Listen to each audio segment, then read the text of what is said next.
Okay. Are we live? Are we working? I think we are. How is everyone doing? Bosh. Upload that. Bosh. We are working. We are working. How is everybody doing this fine Saturday afternoon? The sun's shining. We can't complain, can we? Bank holidays turned out to be a good one. Oh, we might actually see some summer this year. Let me get my live. Come on, come on, come on, come on. There we are. Hello, hello. And we just want to go to Live Center.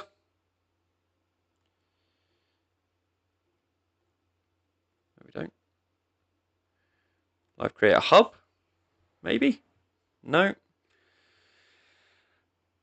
One day. One day we'll get things just to work easily. That would be a lovely day, wouldn't it?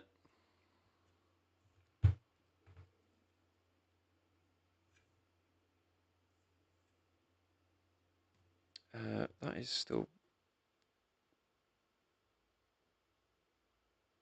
very loud. There we go. That's better. Right. I just want Live Center, please. Just work. That'd be lovely. If we could just work nice and easy. Real-time performance. Yes. No, I don't want that. Where was it that I found it last time? It's taking the piss.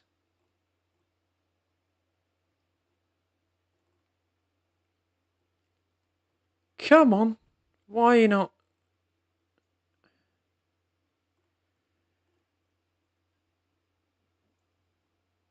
Yeah, we're there. We can see that working.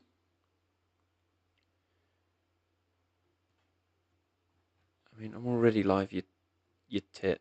So, what's wrong with that?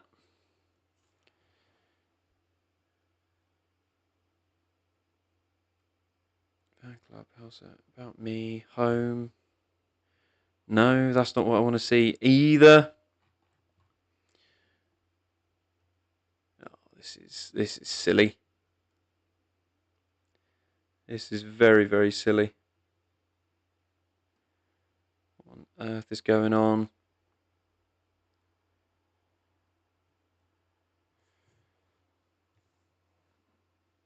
Hello, Jess. How we doing? Kian, no. It's his championship final, mate. I need to change this, don't I? There you go. Swap it to that. There we go. Hello, United, mate. How we doing? Raul Jimenez fan. Not Norwich versus Hull, mate. Not Norwich versus Hull. But I get a feeling that you may not be a Fulham fan. I get a feeling you may be a fan of someone else in particular. Okay, there we go. Right, I think I've sorted my life out a teeny bit. I think trying to get all these in the computers, you can't live with them, you can't live without them. Unfortunately, that is just how that one works. But we're there. We're there. I can see you guys. Jas, welcome in. Guys, how are we doing? Moderation settings. No, I'm not fussed about that either. I just want to go here.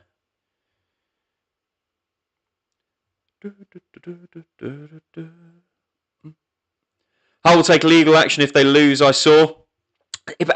Legal action in what way? As in, like Hull are going to have a really hard case to prove that, if we had been preparing and played Southampton, we would have got through. I can't see a case coming through. I think that might be one of those rumours that, just doesn't really peter into anything. Guys, great to see you all rolling in. Do me a favour, if you can, start smashing those likes.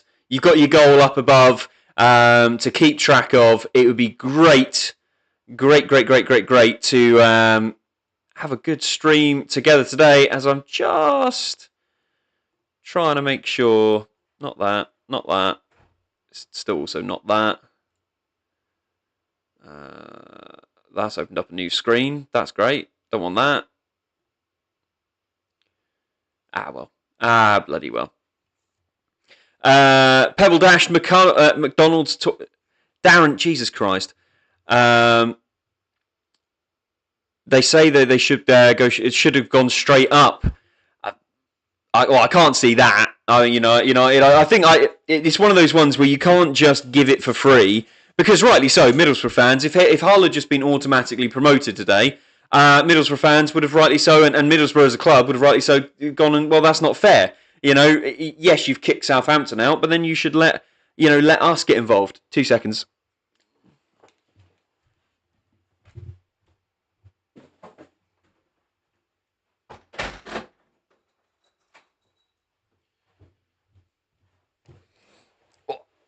There we go.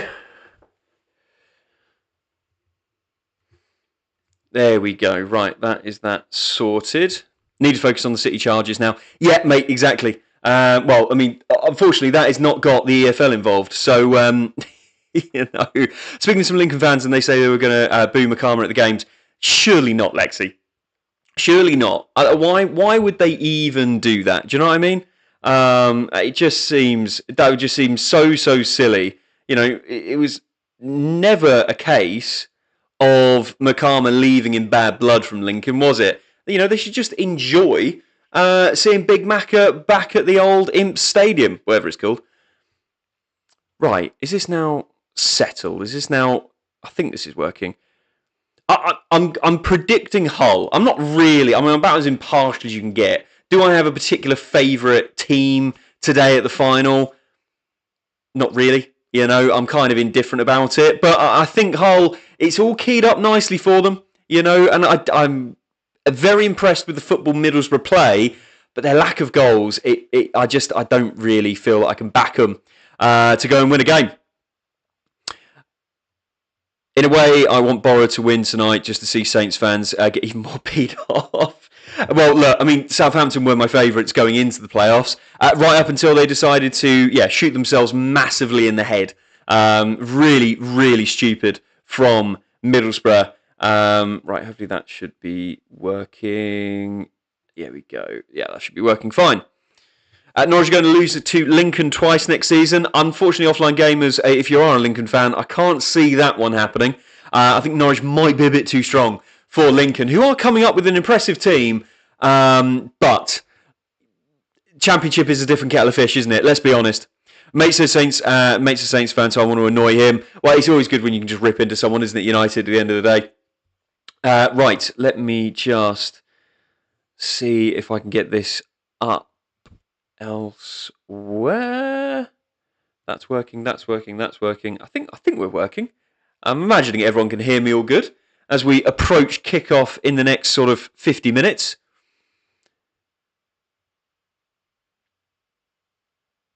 It's not 50 minutes, is it? I'm forgetting that. Why is it they even moved all of the time around for today's game? 20 minutes, sorry. Of course it is. I don't really get why, if this had been Southampton versus Middlesbrough, versus Hull, I don't get why it would have had to have been an hour later.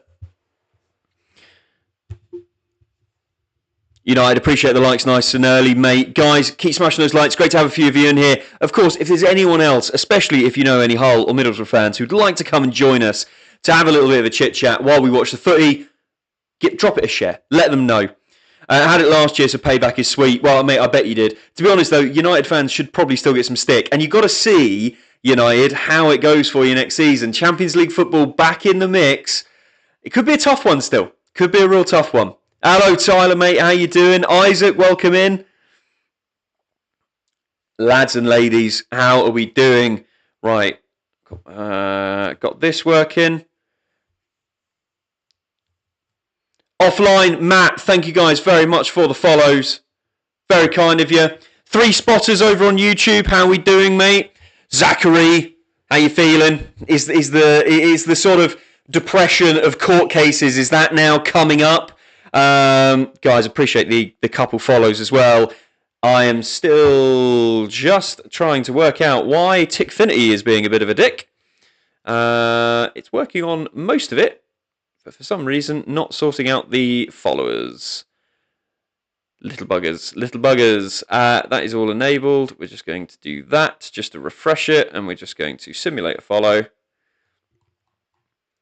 There we go. Right, hopefully the servers are talking to each other once again. Anyway. Ollie Williamson, how are we doing? Burping Bob, good to see you, mate. Yeah, minus the point deduction. I mean, this is the problem for Southampton fans as well. It's kind of put you in a situation next season where you're also going to be, punished again for your actions of this season. 4 points is not a small amount to be sniffed at. That can, if you look at the table from this season, it makes a big difference across the board. Guys over on TT, keep smashing those likes when you can. It massively helps. It's great to have a good few of you in already. We are 15 minutes away from kickoff. Looking forward to this one. United is cheering on for Borough. We've got Southampton fans cheering on for Hull. I don't really know if that gives you much more of a positive feeling if Hull end up winning anyway. I don't know really if that is going to be a sort of a positive coming out of this for Southampton fans. Surely you are just peed off that you are missing out on the chance to get back into the Premier League at the first time of asking. You look like I have no idea what that even means, Bob, if I'm being honest. No idea what that means. I spy with my phone Saints being kicked out. Don't we all? I mean, did anyone also see the PSG training ground where they've got their massive tactics up? Courtney, how are we doing? They've got all their tactics up on a massive screen.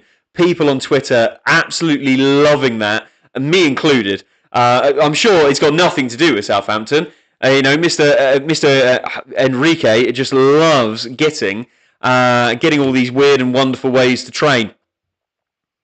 Guys, good to have a good few of you in here. If you've got your phone in your hands and you're over on TT, or even if you're over on YT and you want to drop the stream a like, it massively helps, massively appreciated.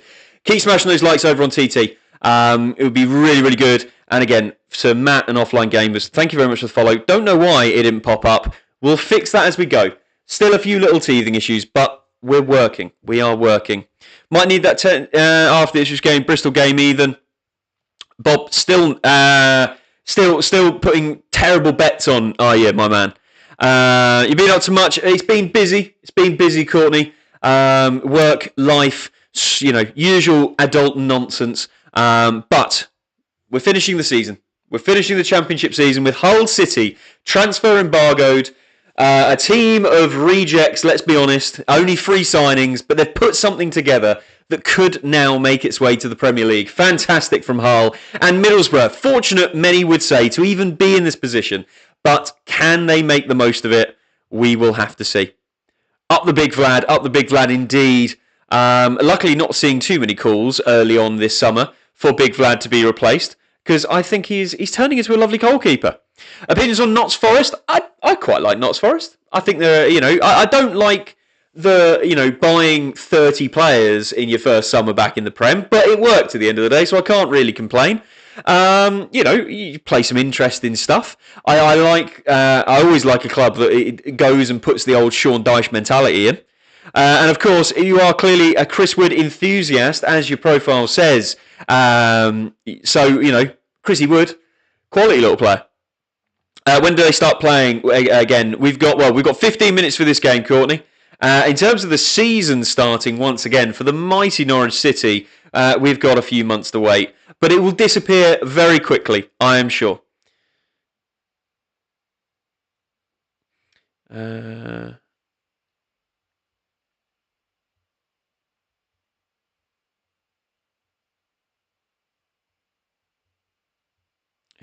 There we go. It's just called us inbred, even if they would have been beaten inbreds for 16 years. Bob, it's an interesting argument. I don't really think, Bob, it makes us any better, if I'm being honest. 3 spotters over on YT. Score predictions. I'm still going 1-0 for Hull. I'm still feeling like this is going to be Hull City soak up all the pressure that we know Middlesbrough are going to pour on, because they are definitely one of the best teams in the Championship this season for keeping control of the ball, for playing nice football. But I just think Hull will be able to deal with it. They'll hit them on the counter, probably in the second half, and kill this one dead. It's not in Forest, not Notts Forest. It's just because of Notts County. Yeah, but surely claim that back. You've been a bit. You can't get that upset about me saying. I know you're not about saying Notts Forest. Notts County cannot own the Notts short piece, can they? Surely not, because, dear Lord, at the end of the day, Nottingham Forest have been a bigger team than Notts County for a long time. Hello, Cowler, mate. Good to see you. Edison, I'm going 2-2 on Pens for Borough and 1-1 Middlesbrough win it in extra time from Sean. Love those predictions, guys. Good to see you in, Sean, as well, mate. Hope you're doing well. Southampton never going to forget getting kicked out of the playoffs. It could damage them for a while. Let's see how it goes next season. But 4-point deduction, potential further financial troubles for Southampton. Oh my God. TikTok multi-stream. I'm getting your comments over on OBS. It's actually bloody working. Love that. 3 spotters. I don't know what emoji you've used, but it hasn't come through, which is very bizarre. Zach, thank you very much for the follow. Welcome. Annoying that a couple follows haven't registered in the follow goal, but hey ho, we'll make a charge to 50 over on TT, won't we? 2-1 Middlesbrough goes 3 spotters over on YT. Any Southampton fans near Sean? We've got plenty of them, I'm sure. And many of them seem to be fighting for Hull's case to win this one. I'll be honest, that does bemuse me a little bit. I just kind of feel like if I was a Saints fan, I'd be burying my head in the sand and trying to forget that football even exists for the rest of this summer. But hey ho, fair play to them. They're standing up. 1-0 the Borough, says Tyler. Who do you think is going to win today, Zach? I think Hull. I think it's set up really well for them. I know they've had to deal with this whole thing of a change of opponent late on and this, that and the other. But Middlesbrough weren't even going to play a game. They've had to completely take their mindset off of the beach, off of going on holiday, off the family, off the missus, and get back into football. I'm sure that they maybe would have kept themselves aware that the potential was there for them to get back into this game. But I mean, surely, like most of us fans, if I was a Middlesbrough player, I would have gone, well, there's no way they're going to kick Southampton out. No way. So it's a bit of a struggle one. Bit of a struggle. I'm fuming with the England team. No Shaw and no Slaphead. United, I'm with you on both of those, to be honest. I think Dan Burn could have easily been replaced by either Lewis Hall or Luke Shaw. And how Harry Maguire is in over John Stones, who's barely played in the Premier League this season, I find that crazy. If you want my full views on the England squad, it is over on my YT. I posted that one up late last night. So do, of course, go and treat yourself to these dulcet tones, talking absolute nonsense once again. What else have we got? When your live schedule coming out, I will be back to normal, getting schedules out on a regular basis, Cowlan, going into this week, which is of course second spotter. Thank you very much for the subscription as well over on YT. Welcome on board. Welcome to the crew. First time I remember that a team has gone through by losing. I mean, Sean, it's probably the first and last, isn't it? I know a lot of Southampton fans, rightly so, will be very, very pissed off. And I know Southampton as a club were very pissed off. The punishment they've received compared to Leeds a couple of seasons ago is huge. But Leeds got a punishment and nothing changed. Southampton have felt like, well, let me go and do it again. So it's great to now see... that and actually a strong punishment's happened, because no one is going to do this again. No one is ever going to do what Southampton did this season again. That has got to be obvious. Konza over Slaphead. To be honest, I don't know why everyone hates Joel Konza so much. I think again, I haven't watched a lot of Bundesliga. I'll be honest with that. But I don't really think many England fans have probably watched a lot of Bundesliga either. Let's be honest. Second tier, thank you. Second spot, thank you again, as I say, for that subscription over on YT. For me, I look at the stats of Kwanzaa, and I think he's had a good, solid season. Out in by Leverkusen. I feel like a lot of the criticism was quite harsh. Has he had a better season than Slaphead? Old Harry Maguire. Cobra Snipes, thank you very much for the follow, mate. Welcome on to the crew. I'll be on your question in 2 seconds as well, my man.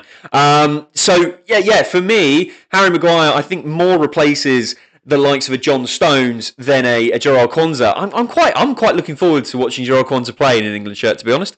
But let me know, who do you think the starting partnership at centre-back is for England going into the World Cup, based on the 26-man squad that is now released? Ready to play us next season, Cobra Snipes? I can't wait, mate. Do you think you beat Everton? Because for me, I think this comes down to whether you can get a draw or whether or not West Ham can get a bloody win. And I know that is the most stupid thing I've probably ever said, because of course it is, Ollie. That's like saying to score a goal, you have to put it in the back of the net. What I mean is, I think that Everton have got a great chance of beating Spurs tomorrow. Everton's still going for European football. West Ham, though, I just feel like they're the ones who are going to let this down. You know, a poor performance against Newcastle, a poor performance against Brentford. They could have already been putting, Spurs in the driving seat for relegation. But unfortunately, they've let it slip. They've let it slip at the wrong time. Southampton fans want Hull to win. I don't really get why, if I'm being honest. A Southampton fan might have to explain that one to me if they'd be ever so kind. 200 million mistake, exactly, Sean. Huge. And it could cost even more than that. You know, not just the missed revenue for Southampton. There's potential their players are going to be able to sue. They're probably going to be under a lot of pressure with the news coming out that it was actually Eckhart who was putting the staff under pressure to go and spy. They're probably going to have to fire him. It could be really, really, really bad for Southampton as we move forward. Personally, I think we'll win, but that's me being biased. Cobra, I mean, you've got to be biased in these situations. You desperately need the win. I think it's absolutely important that you hold faith because, look, Spurs need to claw themselves out of it. You will not survive, falling into the Championship. I think that's fair to say. Southampton fans want Hull to win. Hull are taking legal action if they don't win. I don't really see what they're going to gain from that, Tyler. I saw a couple of people say that already in the chat, I'm not seeing it. If I'm being honest, I don't see how they could possibly have a case, as to how it has financially affected them. You can't guarantee that they would have got the win when it came to them staying, them facing Southampton, and that's the case they're going to have to prove in court, that they have had their path to the Premier League obstructed by Southampton being kicked out, and it's just not really a case. Right, here we are. Players are out. They're all lined up for the greetings. Oh, the Prince is still probably out with Aston Villa then, so head of EFL and some other representative. Happy days. Right, why is that now not deciding to work? Oh, that was fun and games while it worked, and now it's decided bloody not to.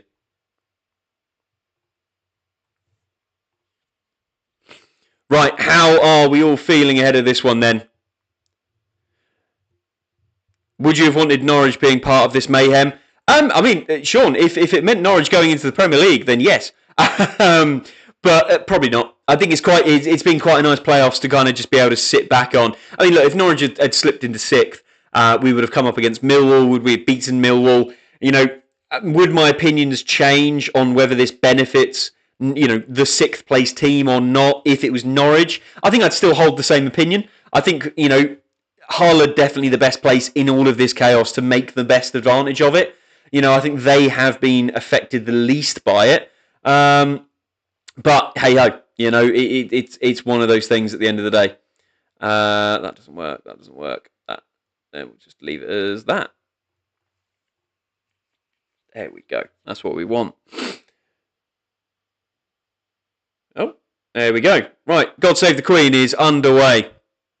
We are imminently away from kickoff. Guys, if you've got your phone in your hands over on TT, keep smashing those likes. Greatly appreciate it. Great to have a good handful of you in here. Looking forward to this one. Hopefully a good fun game. I'm sure Middlesbrough will bring a lot of high press, a lot of good passing football. Can they break down a very difficult Hull City team? Very strong Hull City team on the defence. Will we... your sound's a little distorted. Let me just turn it down the volume and sit back a little bit. Sean, let me know how that comes across, mate. Do you mean the King? I don't mean the King, Tyler. The head of the FA is not our current King. He will be our King someday, but not just yet. Next World Cup, England would bring Rio from Liverpool. To be honest, I don't... Would it still be too early? What would he be, about 16? Max Dowman, would it still be too early for him as well? Look, we've got some fantastic talent coming through. Hopefully the clubs can nurture it. Hopefully England can nurture it in the right way. And we can have another golden era that wins absolutely nothing. And we can look forward to that, can't we?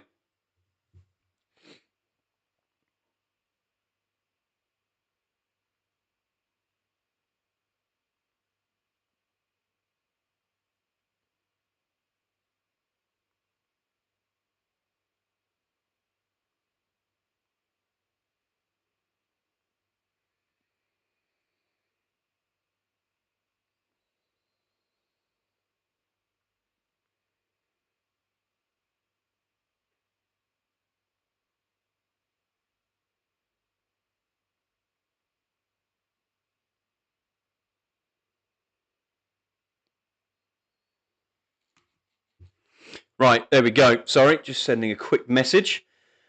Rich over on YT. Borrow record. Sorry, what? What are you on about? Why is that not letting it expand? Oh, for God's sake. Borrow's record, Rich. Borrow's record of what, my man? There we go. There we go. Right. Leave that as that. Okay, there we go. Right. Sorry, boys. I'm back with you now. I'm back with you. It's okay, but sounds like the speaker is blowing out a bit. Lol. Yeah, just still. It's a new microphone, so I'm still trying to get the balances right. I'm looking at the input now. I think I've just got a very loud voice, Sean. I'm very sorry. I've killed many a microphone by being a little bit too booming. So apologies, but hopefully that is even better now. I've just turned it down so it's hitting that yellow bar. So nice and audible, but hopefully not destroying your eardrums or my microphone. Dan Burn shouldn't have got chosen. It should have been Maguire. I'm very bemused by the Dan Burn one. I don't really see how he fits into Thomas Tuchel's lineup. If he's going as a bit of a rotational centre back, there are other players, and Harry Maguire definitely. If he's going as a rotational left back, I'm terrified, and I've seen the memes already of people putting out little meme videos of him chasing down Yamal and stuff like that. I mean, dear Lord, it's because he's tall. I mean, it might be the speaker's too close to your mouth. Yeah, probably, to be fair. You know when it feels like it's really far away, but I forget that this thing can pick me up very well. We'll find perfection. We'll find perfection. Come on, HUL, says WXL over on YT. Borrow's record in 30-degree heat in Wembley is a bit shite. 97 Cup final, 2014 playoff final, 30-degree heat, and they were both shockers. Rich, that is the most impressive statistic I have ever been sent in a message. The fact that you have not only brought up the previous times that Borough were at Wembley, but also the temperature is very, very... I love that. I love that from you. Very, very good. Anyway. Come on, Holland. Borough, says Cowlan. See, Cowlan, it's lovely when you're not involved in the playoffs. It's lovely when you don't have to go through the absolute rigmarole that is the stress of winning or losing the playoffs. Of course, last time I watched Middlesbrough at the playoffs, as a Norwich City fan, it finished very, very lovely for us. Speaking of, move that back in. There we go. Right, kickoff imminent. Middlesbrough are going to be kicking us off here. There we go. Do that. Right, ref blows his whistle. Ollie McBurney has already run through one player. So I think you know how today's going to go. Hull are going to bring the physical energy for sure. What game in the World Cup potentially where two Norwich players play against each other? I'm sure there was one. I thought one of the Tunisia games was also against another player. Let's have a look. It would be lovely if we would have a day of multiple Norwich City boys going up against each other at the World Cup stage. So Canada are in a group by their own. Scotland are in a group by their own. Who else have we got? We'd have Australia. But Australia are up against Turkey, not Tunisia. And then Tunisia are in their own group. So unfortunately, none of the Norwich City boys will be facing against each other at the World Cup, which is a bit of a shame, but we'll definitely still have plenty of watch-alongs. And of course, we will have England watch-alongs here, so we can all enjoy somewhat the stress and pain of it together. Drinks playoffs in the playoff final. Game's gone, mate. Isn't it just? Isn't it just, United? What on earth are we doing? It's only 30 degrees. Come on, lads. There are people all over who play in much stronger heat than this. I did love the idea as well that we've got drinks breaks at the World Cup, which, to be fair, with the heat out in America during this time of year, is probably fair enough from a health and safety point of view. But it does feel very clear that it is also a very big opportunity to just go and smash a bunch of advert breaks. Let's be honest. ABS was going to be against someone. ABS came up against Ali Ahmed in pre-season friendlies, or pre-tournament friendlies recently, but Tunisia are in a different group to everyone else, really. Where are they? Tunisia. Oh, good save from the HUL keeper. Where on earth is Tunisia? There it is. Tunisia are up against Sweden, Netherlands, and Japan. So there's, unless I am the worst Norwich City fan on the face of the planet, there are no Norwich City players from any of those nations who will be at the World Cup. Unfortunately, we will not be seeing, as I say, a Norwich City lineup. But we will see Big Jose Cordoba the day after my birthday take on the mighty England. So hopefully Big Jose scores a powerful header against England and we go and smash them 5-1. I don't ask for a lot, for my birthdays nowadays. A new pair of socks and Jose Cordoba to score in an England win. Fantastic. I don't think that's a lot to ask for. Why Hackney not starting? I was going to watch because we're going to sign him. United, is this just another summer where Man United are linked with every single player under the sun? Hayden Hackney's been injured for a long time. So the sort of rumours on the street by the looks of it is he will be playing at some point today, but they're not going to rush him straight back in. As I say, he's been out for a long time with injury. But this is playing out in the first 3 minutes exactly how I thought it would be. Hull are soaking up the pressure, playing the physical game, already playing the delay tactics to break up a little bit of Middlesbrough's flow, and Middlesbrough are dominating the pressure, dominating the possession, putting the pressure on. Jammy, thank you very much for the likes. Guys, keep smashing that like when you can. If you've got your phone in your hand, it massively, massively helps. So please do keep going with the likes on the stream. And of course, if you wish, share it to anyone else who may be interested. I can see us getting due to Carrick. That would be a big part of it, to be fair. The only thing with it, United, is he's another player that you're potentially going to massively overpay for. And if you're going to get Hayden Hackney, you might as well go get Gabby Sarah. He's available for probably about 75 million. So just get it done. Torres to get his international hat-trick. I'm looking forward to seeing Torre play for Australia. I feel like the way that Australia usually play at these tournaments, reasonably defensively strong, looking to counter. I think him and Irakunda could have a bit of fun. And let's be honest, we're going to have a bit of fun watching them. Hello, Kanye, mate. Good to see you. Oliver, of course, rooting for the non-existent Southampton today. Ducky, mate, how we doing? Swap deal for Hackney for Ugarte. United, I don't think even Middlesbrough would take Ugarte with how his trip into English football has been so far. 4-0 again soon, says Oliver. Unfortunately, that's going to have to be next season, mate. And you're going to need to get a few 4-0s under your belt quickly to get yourself back up to 0 points. Good lad, Ducky. Good lad. I think Ugarte will start tomorrow. Who have you got tomorrow? Who have you got for the final day of the season? Also, if the club is looking to get rid of him, do you really think you start him? That's not the right key. There we go. Let's have a look. North London forever. Man United up against Brighton away. I mean, that's got to be another loss, isn't it? Surely. Kanye wanting Middlesbrough to win. Any particular reason, Kanye? Bree will go to Norwich. Bree will go to Norwich. Bree who? James Bree. Right back. I don't know if we'd really need him. But, you know, unless you're hearing these rumours, because, again, they're tied with rumours that Norwich could be losing Kellen Fisher this summer, which I am still, personally, very much in doubt of, if I'm being honest. I just want Bruno assist, that's it. United, I saw some of the highlights from the last game.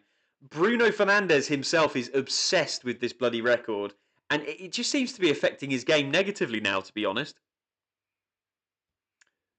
Been good, Ducky? Yes, I have, mate. We are doing good. Ted, mate, how are we doing? Good to see you. Who the hell is Bree? It looks like he's not even their starting bloody right back. No, he is their starting right back. He's played decent. He needs one to get 21. Yeah, I know he only needs one now to break it. It's just, I don't like the idea of him, you know, when he's in these positions where he should shoot. Because at the end of the day, the thing that should matter, and this is one of my big problems with Bruno Fernandes, regardless, all the time, the only thing that should matter at the end of the day is the team winning, right? I think we can all agree on that one. Doesn't matter who you support. And when I'm seeing Bruno Fernandes in positions where it's just like, just shoot, just pull the trigger, and he's then looking for a pass and looking for the assist, that just pisses me off. Really, really pisses me off.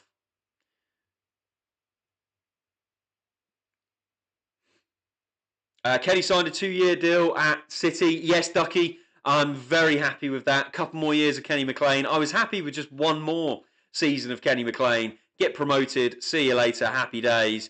But at the end of the day, a couple more years and Kenny finishing his career probably at Norwich. No one can complain about that, can they? You know, he's such a quality player. And as a leader, Kenny McLean is one of the best. So very happy with that one. Oh, Oliver, don't be bitter now. Come on. Look, you know, we'll see you in the fight next season, all right? It's all good, Callan. It's all good. We got UCL, but nothing to play for except for assists now. Yeah, but you know, you still surely want to finish as good as possible, don't you, United? If it was me, you know, if I was a Man United supporter right now, it would piss me off. I do also have a bias because I do also hate Bruno Fernandes and his attitude in many ways. Sarah might be going to town for 44 mil. Ducky, don't believe it. Don't believe it, mate. It is one of those things. I can't see it. As Hull on the break here, trying to get the ball in. Hull City playing the game that I thought they would. Harry, good lad for getting the likes in. Guys, keep smashing those likes as well over on TT. Middlesbrough camped in their box at the minute. Ollie McBurney leading the line very well. Can Luke Ayling bring it forward? Hull are playing the game exactly like they should. Exactly like they should. Hello, Jax, mate. How are we doing? Good to see you. Right, 10 minutes in. Middlesbrough building up the possession, but as I sort of expected, not really doing a lot with it. And that is a lumped ball forward that will go all the way out for a goal kick. Cowlan, I think both of these lads want to go up. I'm doing good, Jax, mate. I'm doing good. Glad you are too.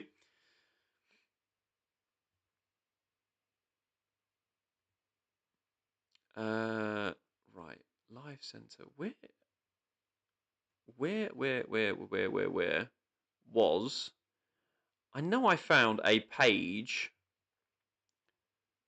that let me see everything last time. Create tools. See, I swear it was in there, but it can't be. Bloody useless. Bloody useless. That one. Nope, that's useless. Typical. I'm in Turkey and they don't have a Norwich City shirt. I'm angry. I'm surprised Turkey don't. My mate has just got back from Cyprus and he went to a bar and it was the most random teams. It was like a Norwich City scarf, a Luton scarf, a Hearts scarf. It was just like the most rogue European teams ever. VAR sent him off. Oh, hang on. I'm catching up a little bit. How much will we sell Fish for if he goes? Look, he'll have to be a lot of money because he's under a long contract. And if Premier League teams are genuinely interested in Kellen Fisher, they're going to have to spend a decent whack because Norwich do not need to sell. We cannot make that clear enough as a club, right? However, I feel like the advice to Kellen would have been very clear. You know, this is not the time for you to leave to then just sit in a Premier League team and not play. That's not going to help your development. That's not going to help you progress in the England setup. You know, you need to go and play a 40-game season, which you're going to be able to do at Norwich. You know, I think he goes if Norwich don't get promoted this season. If Norwich can't get, someone like Kellen Fisher Premier League football within the next year, then you have to let him go. You have to let him go. But I still think it's a silly idea for him to go to a Prem club where he's not going to play. You know, that's just not what's going to benefit him long term.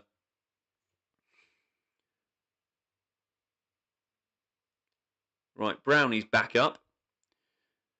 I think Shea Lacey's starting tomorrow. I'll be interested to watch him, United. Is there any more update on whether or not he's going out on loan this season?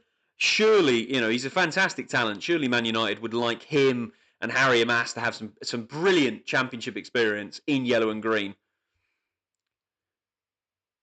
Congratulations, Jax. I thought I swear you've told me before you already got married, but fair enough. I'm talking that it.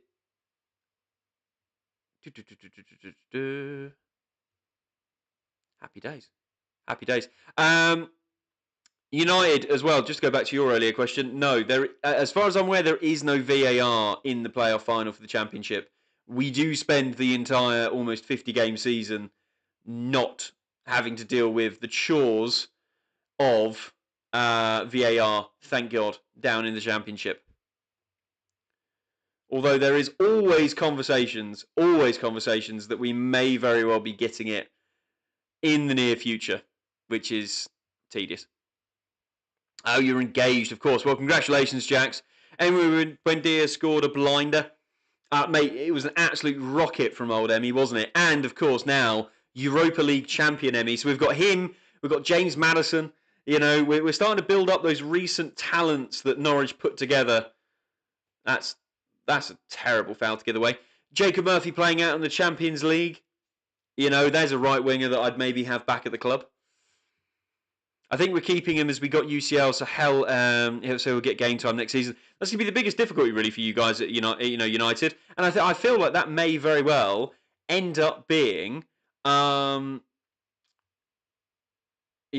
may well be, also kind of why you keep someone like Ugarte. You know what I mean, United?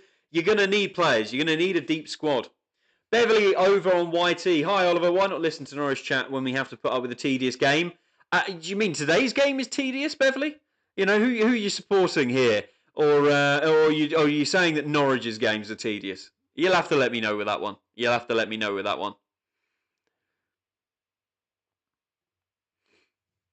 Sarah's winning the Turkish league, yes, and Borja Sainz winning the Portuguese league. Norwich is the home of just exceptional talents, guys. You know, we just need to keep making great money out of it and try and keep as many of them as possible ourselves, of course. Borough have now camped Hull in the Hull City half now for the past 5 minutes. It's kind of what I expected today, guys. Kind of what I expected. Middlesbrough with the ball, with the pressure, and Hull just looking for those opportunities to break when they can. But it's broken here for Middlesbrough. That's a terrible shot. Still allergic to scoring goals, Middlesbrough FC.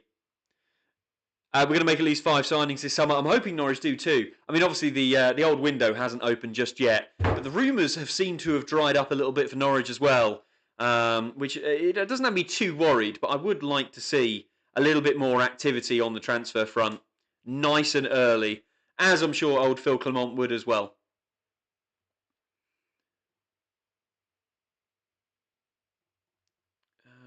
That's not what I'm looking for either.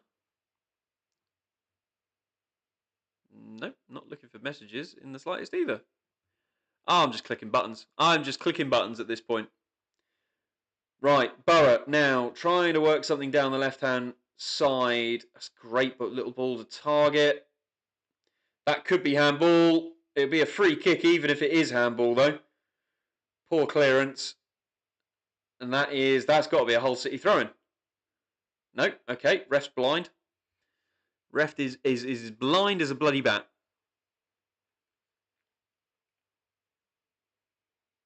Borough trying to find their way in.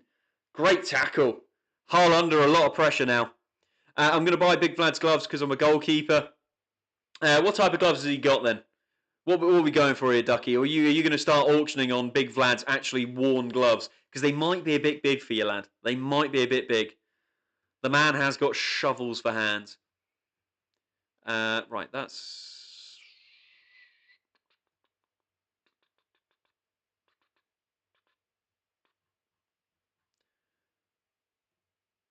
What on earth?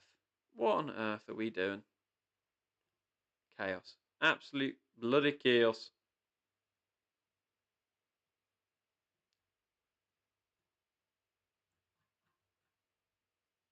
Nope, that's not what I want either.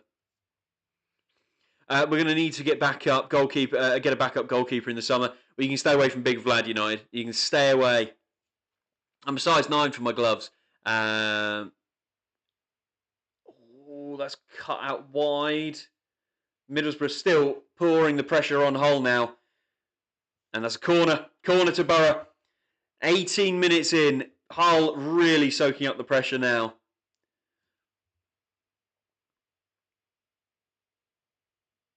I think, again, sort of early in this match. But for me, if there is talk that Hull may very well sue if they don't go up, this is exactly how I saw the game going if they were playing Southampton as well. So I'm not really seeing any particular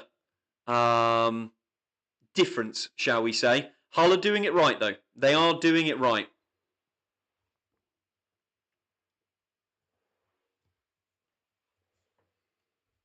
Oh, that's a flick ball.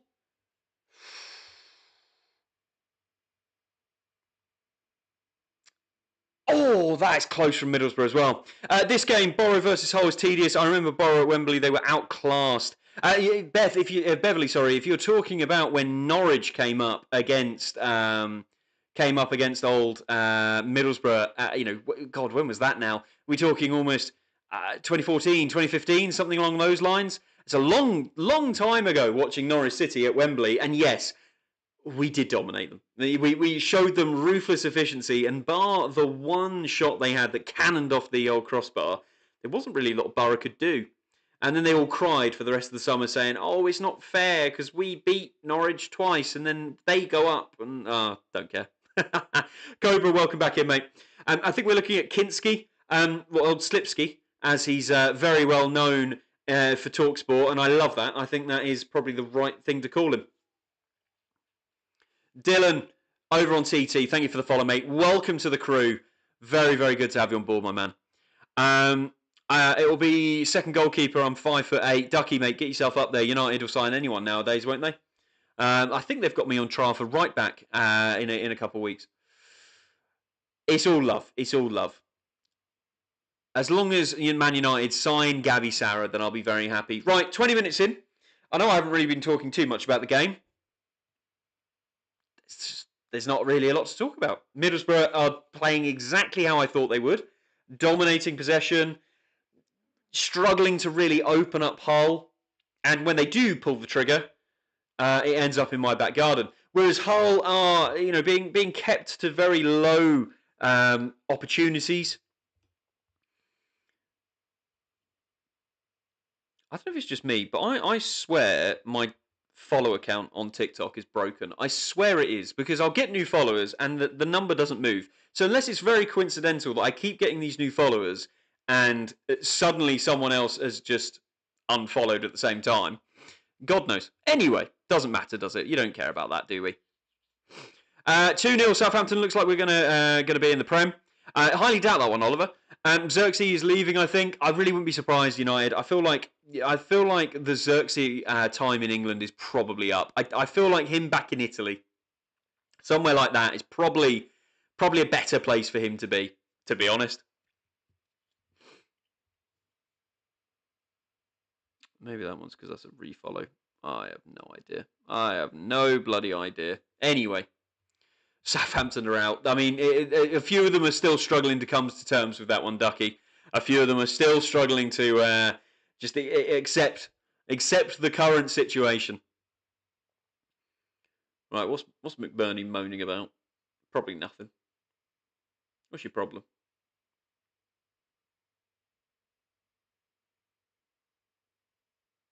Right, Hull with a throw-in about halfway into the Borough half. Up it goes, shockingly to McBurney, who's clearly shoved in the back. I don't really see how that's not a foul.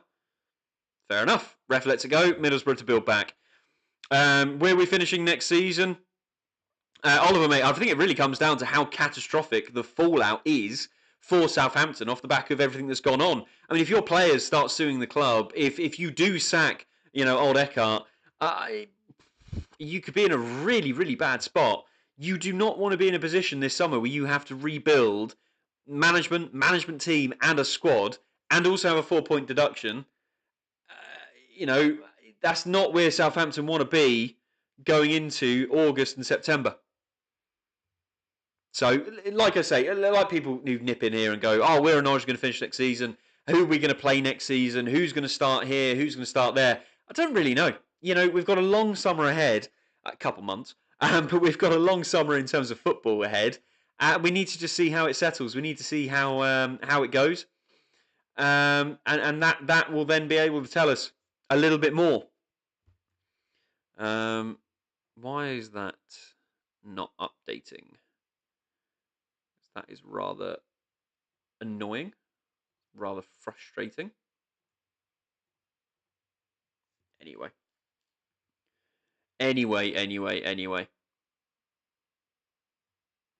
Nice. Right, there we go. Oliver going 1-0 Hull. Or are you saying that my bloody Sky is behind? That's a lovely ball there. Ball kept alive.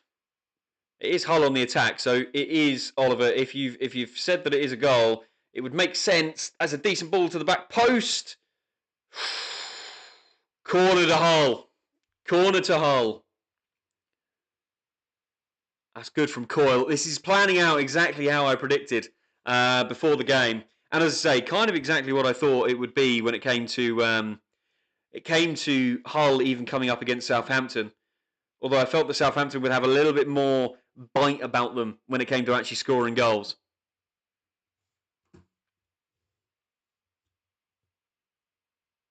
Right, and here we go. Hull, take it short, work it nicely. That's very silly there, though. That's a terrible shot. That is a terrible shot. And I think we can establish that, Oliver, you are definitely taking the piss now. It was not 1-0 in the slightest. I was going to say, Sky Go's not normally that terrible. Sky are shocking themselves, but Sky Go normally is pretty good at being correct. Normally it's pretty good. Right, drinks break it is then.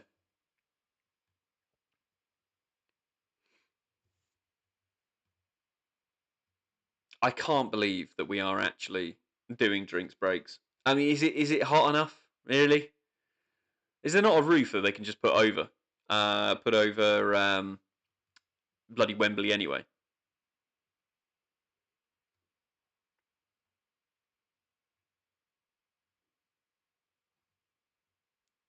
Right, 25 minutes in. Quick sum up. For me, exactly as I say, how I thought it would plan out. Oliver, you should be getting your refund sharpish, mate. I cannot believe that what you were telling me outside of this about how Southampton haven't even refunded the fans yet for their Wembley ticket. I find that insane, absolutely insane. So yeah, for me, look, Middlesbrough have dominated. I know 3 spotters over on YT. A drinks break, a bloody drinks break, crazy. What has the world come to? For me, Middlesbrough are absolutely dominating, exactly how I kind of suspected. They are, putting themselves in a good position, to be able to, against most teams, and if they had a decent striker, a proper sort of strike force there, yeah, they'd probably be in good place to take this game. But unfortunately, Middlesbrough this whole season have been so bad at finding the back of the net. Hull coming close a little bit towards the end of those 25 minutes. A couple good opportunities, but then a very overworked corner kick. Just whack it in there. Just put it in the mixer at the end of the day. You've got Ollie McBurney. You've got big lads in there. Let them get one of their heads on it. But no. Hey-ho. Right. We're not kicking off for the second half. We're kicking off for the next set of 25 minutes. It's a crazy life. It's a crazy world. Oliver, it really is ridiculous, mate. Southampton, the minute that the court case, well, really, the minute that their appeal was, kicked out, they should have refunded every single fan instantaneously for your Wembley ticket. And that is not a small amount of money for you guys to just have to leave for a couple of weeks. I find that even more disgusting. Southampton have bitten themselves in the, bitten more themselves in the foot, I guess. Bit of foot in mouth syndrome even from me there. Time and time again with this whole situation. Right, we're going to just open that up so I can see a bit more clearly what's going on.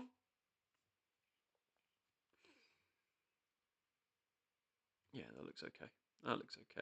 Good. Right, back we are. Wembley looks bloody empty. Is this again the sort of syndrome of Middlesbrough fans not really buying a lot of tickets because they didn't know they were even going to be at Wembley? Is that what this is? There is a lot of empty seats in the old red and white. Even flashing over to the whole city side, a lot of empty seats.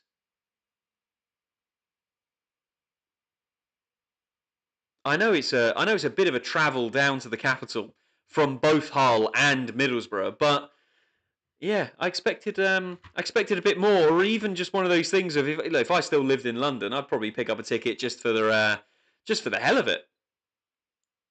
Ah well, I might go Norwich away next season. Oliver, you'll have to let me know, mate. You'll have to let me know.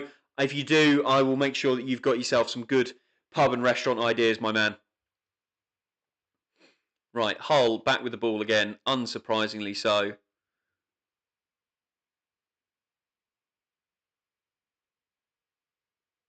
What can they do from here?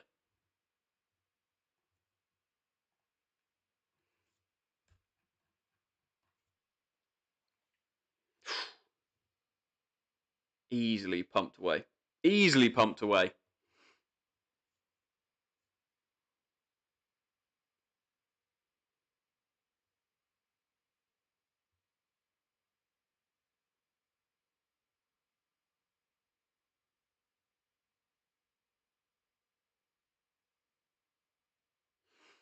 Right, Hull City, goal kick. I was just trying to work out what they were whinging about. Apologies for that one.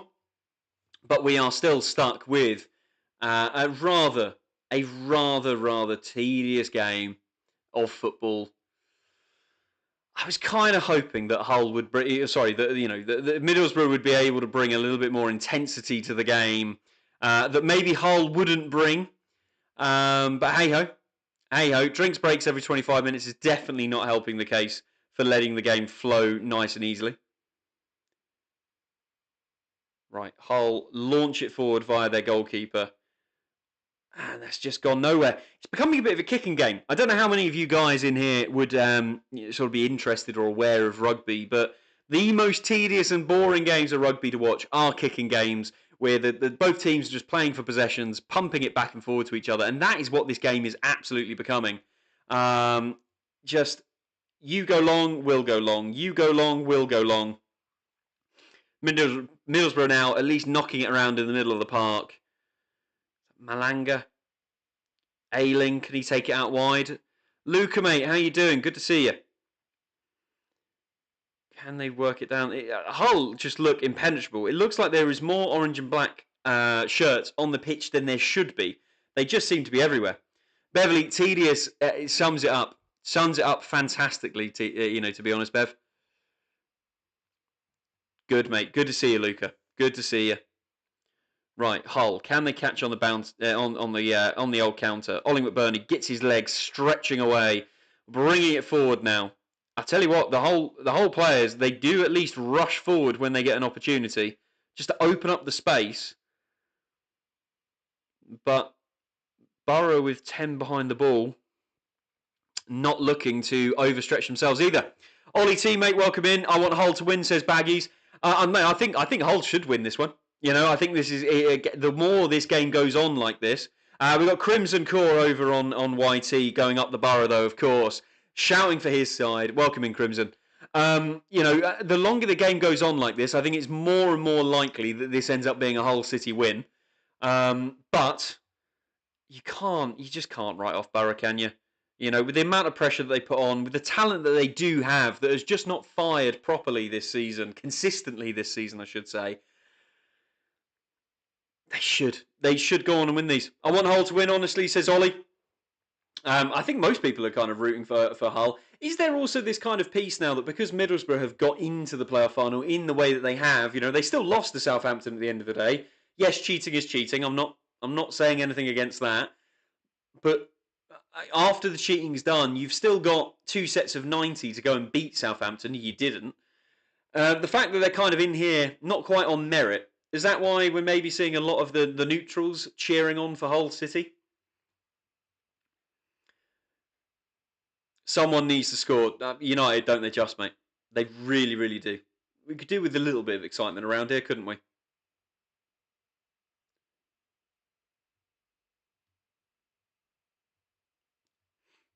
Luca, how are you feeling about next season as well for West Brom? Old Morrison now signed, sealed and delivered as your permanent manager. Do you think he's the right man to lead the Baggies back away from League One relegation? Or relegation to League One, potentially, I should say?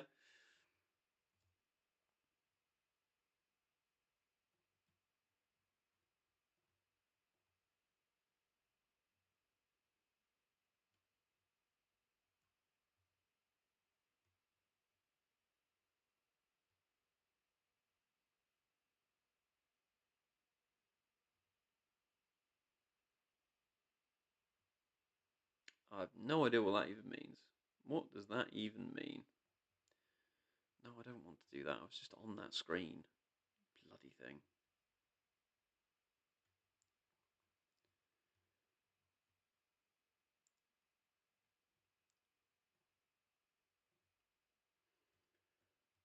Three spotters. Mozza with a heart. What do you mean? Yeah, still don't think we'll have a good season. I just think there's a lot to do at West Brom, isn't there? There's a lot of work to do to kind of get yourselves right back up. You know, crazy really to think the season you've had. You'll probably smash us again though. We do seem to love to come to the Hawthorns and really kick on. To be honest, mate, I think we'll see a lot more of Norwich City sort of smashing teams again next season. A lot of games that Clement didn't even get to try his hand at because he came in so late in the season.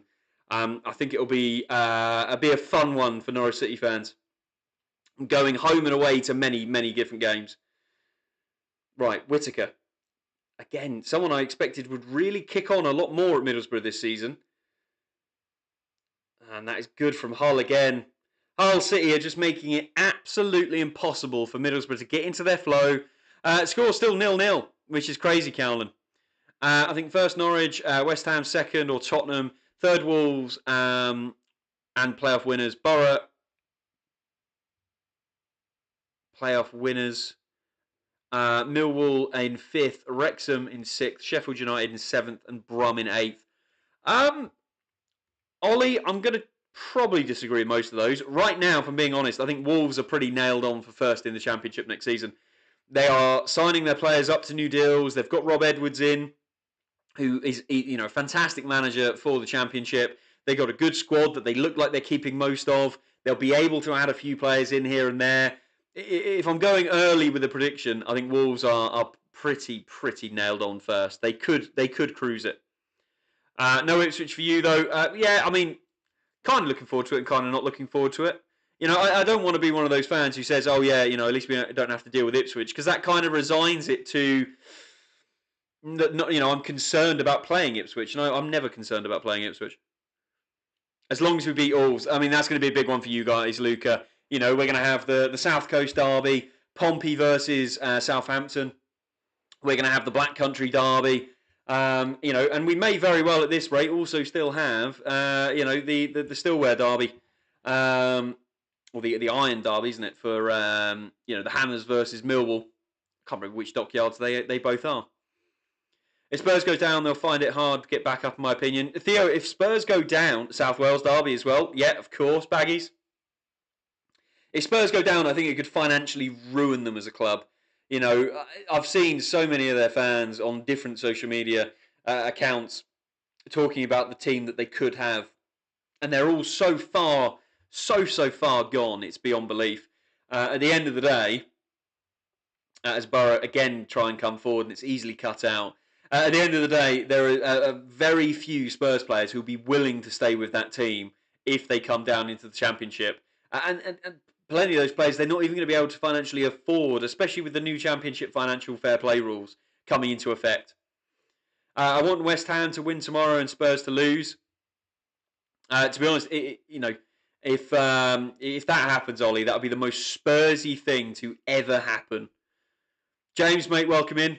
I want Spurs to go away. Tottenham away would be great. I mean, look, I think most people are looking forward to the idea that Tottenham could be coming down into the Championship next season.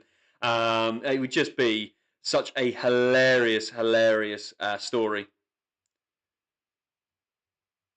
Looking at Spygate is looking at training, cheating, or even spying. A big fine and points reduction, maybe, but keeping them out of the Premiership. What about Man City? Oh, look, Beverly, I don't disagree on the piece of what about Man City. Obviously, the only thing I would say with that is you have got yourself. Man City's charges are tied up with the EPL. They're tied up with the courts. They're tied up with other different sort of figures. The independent decision board, when it comes to dealing with Southampton, is a completely different situation. I think the EFL and their independent commission boards have sent a really strong message to the Premier League that they need to do better. They need to do a lot better, but they're not tied together. Unfortunately, that is just one of those things. Why has this got such an issue? Oh, HUL are on the break here. Good from Middlesbrough though. What do we want? Keyframe frequency.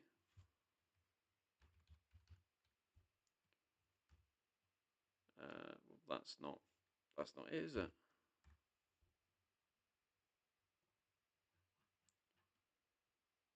Oh, I don't even know.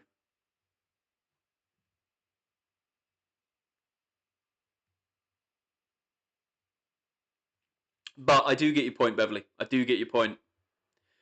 Tottenham away would be great. I just want. I'd go Spurs away 1,000%. Ollie, hopefully they'd be able to fit most of the Norwich fans in their massive stadium anyway. I think we'd all get a chance to go away. I think what the EFL have done to us was a joke. It was a tough one, wasn't it, Luca? Unfortunately, again, it's one of those things. The EFL this year has clearly sent a very strong message. Heavy,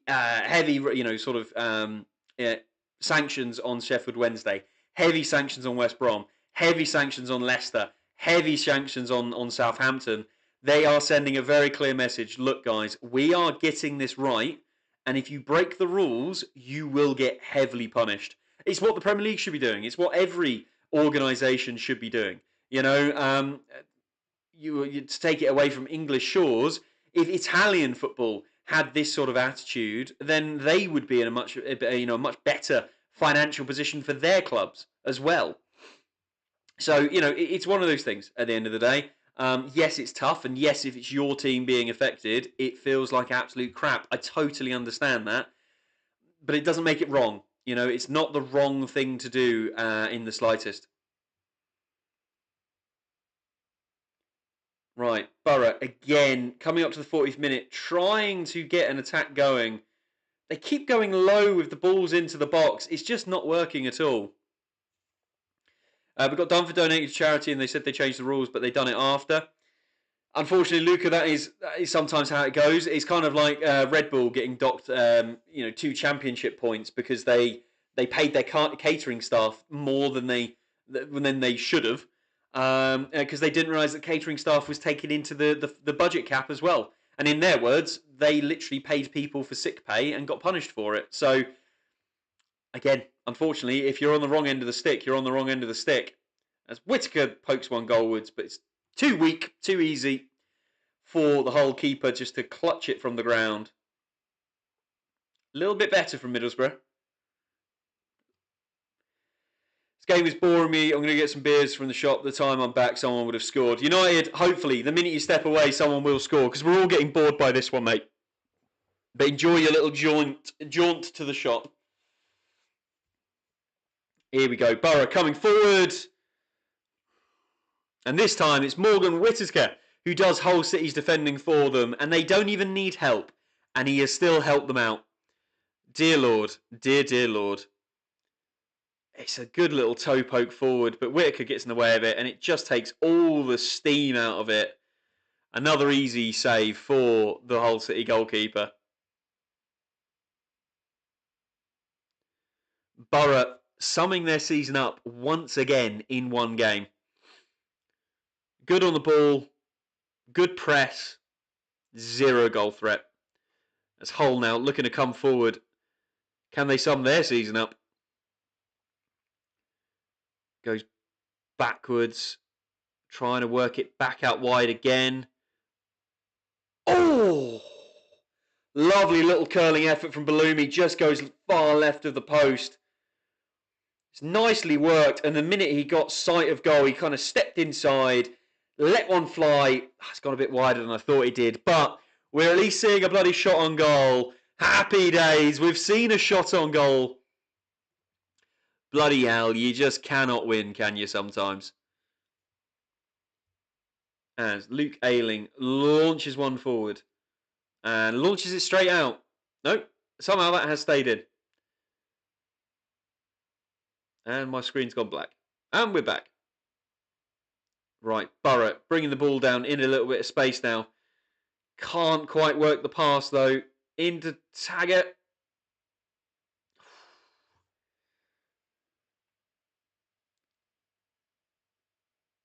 McGree puts it in. Oh, it's kind of flapped out by the goalkeeper. But Hull survive once again and bring it back away. Middlesbrough again with the high press. How has that ball stayed in again? Oh, really good though from the Hull winger. That's got to be Hull throwing. Hull looking really comfortable. Not looking worried about the pressure in the slightest. Borough shouldn't have even been there. Luca, it's a hard one to argue with, really. At the end of the day, they lost the semi-final. You know, whether or not Southampton were cheating buggers, you still lost. You had 180 minutes to make amends, and you didn't do it. So I'm not massively against it. Ted, mate, welcome to Mimi. Good to see you guys. How are we doing? Welcome into the chat on TT. As Middlesbrough are just trying to get something to work.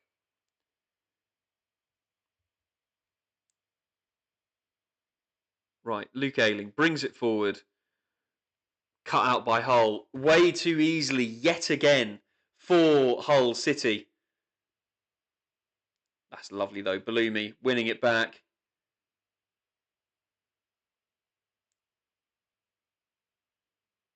This is good from Hull City. Just slowly building it up. McBurney needs to be in the middle, not out wide like that. But he's done well to hold it up. And lovely crossfield ball from Ollie McBurney. Luca, mate, don't worry. I'll keep you fully up to date, but you're not missing much, mate. You are not missing much. I'll tell you that for a fact. As Hull working it around here. Out wide. Can they get a ball in? There's big lads in the middle waiting for it. Still just working the angle. Then the ball goes in. Oh, Ollie McBurney puts it off the crossbar. Ollie McBurney with a lovely little sort of half-diving header. The game is starting to come to life now, and the good chances are going Hull City's way. Middlesbrough, I feel like they are going to rue yet again another missed opportunity and another game where they just can't fully get a grip of it. And Ollie McBurney's right, that should be a corner. It's gone off the back of the sort of Middlesbrough defender. So close. Yeah, that definitely goes off Melander's back and hits off the crossbar. And arguably, if that doesn't hit Melander's back, I think that goes nestling into the bottom corner quite nicely.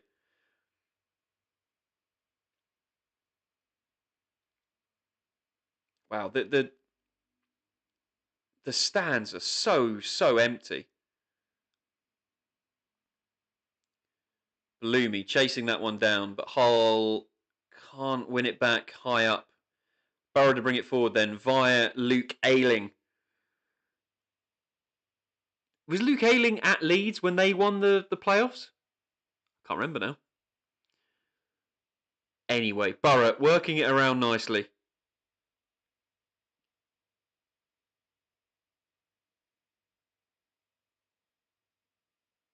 Luke Ayling. Lovely crossfield ball. If that lands at Taggart. Oh, Target. Lovely, lovely ball into the box on the stretch, but it's cleared nicely by Hull. And of course, it's Ollie McBurney to hold it up and let Hull kind of breathe and come back away. What a ball that was from Luke Ayling. Still got the talent, that boy.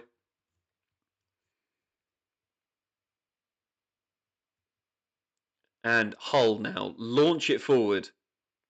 And that one is going to go out for a throw-in. United, mate, welcome back from your beer run.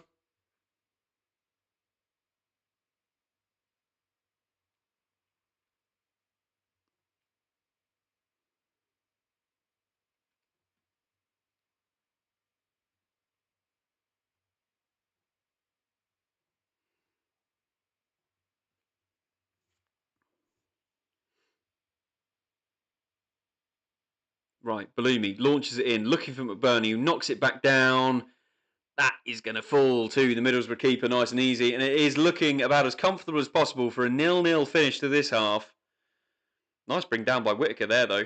Oh, and Sterlick's kept this alive, and he's cut inside. Oh, and he's put it wide. Middlesbrough out of nowhere. I mean, I tried to jinx it clearly there by saying that this was looking like it was definitely going to be 0-0 at half-time. Lovely from Whittaker to bring it down. And Strelic does so well to not only take the ball off the toes of the Hull City defender, but then cut back inside, leave him on the ground, and launch one towards goal. But wide right of the post it goes. Got to go because I'm going out. I'll be back if I can. No worries, Luca, mate. You enjoy your holiday, my boy. But it is 0-0 at half-time. I tell you what, it was a boring start to the game, but that came to life once we got towards the end of the first half.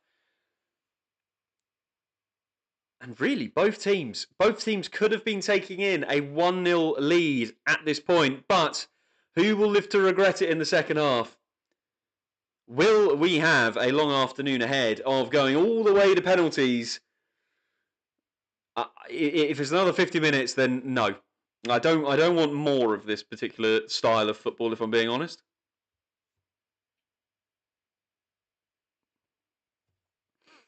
But what do we make of that one then, guys? What do we make of that one?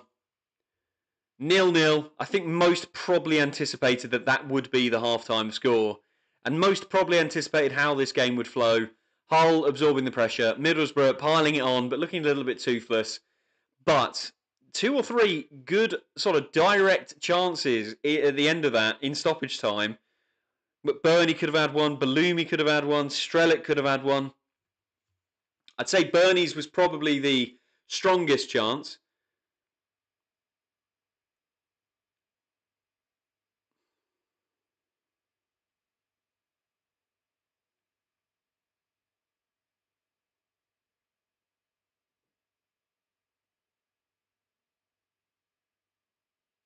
Crazy.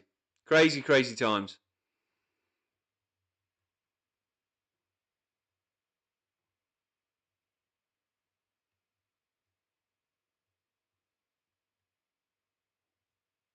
It just makes no sense. That makes no bloody sense.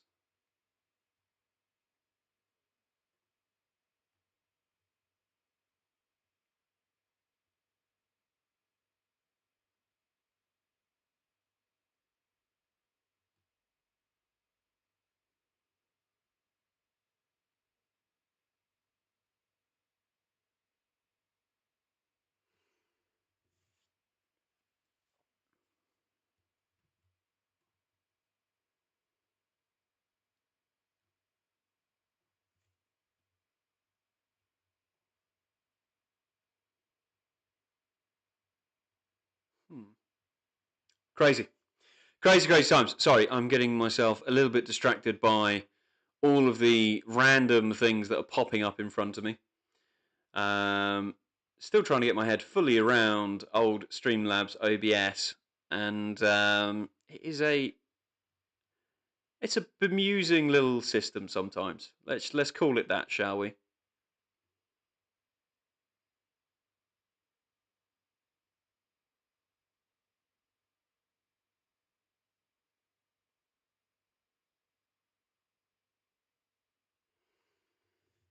Happy days. Happy days. Right.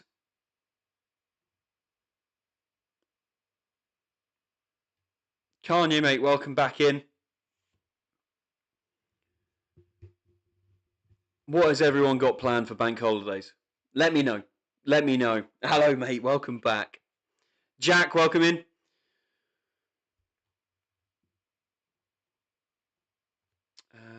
I wonder if I can. There we go. I wonder if this will work. Claim all. Activated. Point tripler.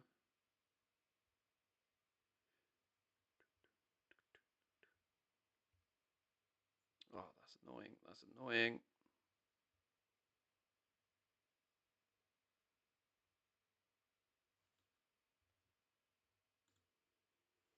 Happy days.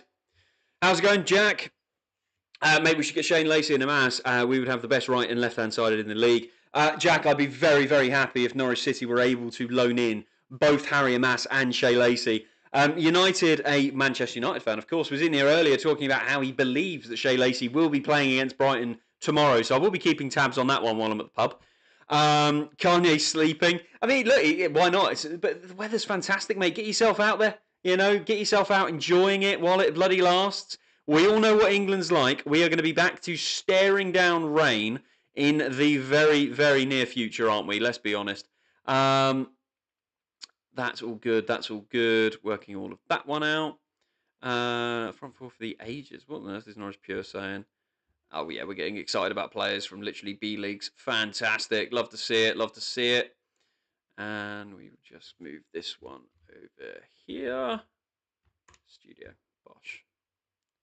So we're going to have a look at. Happy days.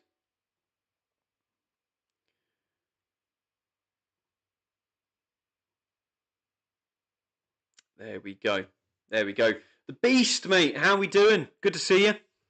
How is your bank holiday going? Tell you what, I'm looking forward to getting myself a nice cold drink after the game this afternoon.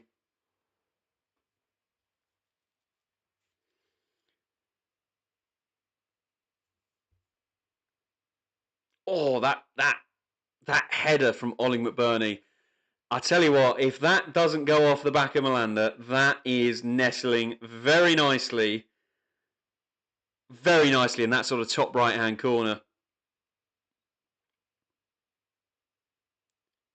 But this is a very testing, trying, sort of game. The Beast is 0-0, mate. It is 0-0. Not a lot happening today between Middlesbrough and Hull. The game has kind of gone, I've said it a few times for those who've been stuck around, for a while now. The game has kind of gone how I expected, with the likes of Middlesbrough pouring on a lot of pressure, having a lot of the possession, and Hull kind of hitting on the back, on the back of it. 69 possession currently for Middlesbrough, who have got pretty much all of the attacking momentum in this game.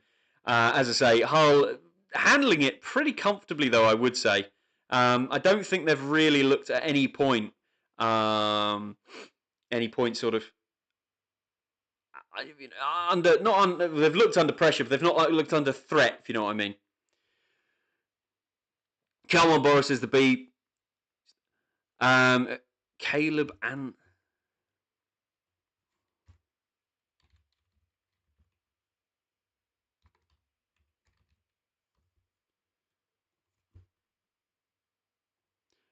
when you say is Caleb present? Oh, do you mean who is Caleb? Kanye. Caleb's a young goalkeeper for Norwich City, who is well, he's now recently signed himself another extended deal with the youth system. He's a big, tall lad, and there's a lot of promise I hear coming out of the old youth team about him. So, look, we'll have to see, but let's be honest, Norwich City have got so many goalkeepers right now. There's a lot of mud for him to pick through, I think is probably the best way to put it, shall we say.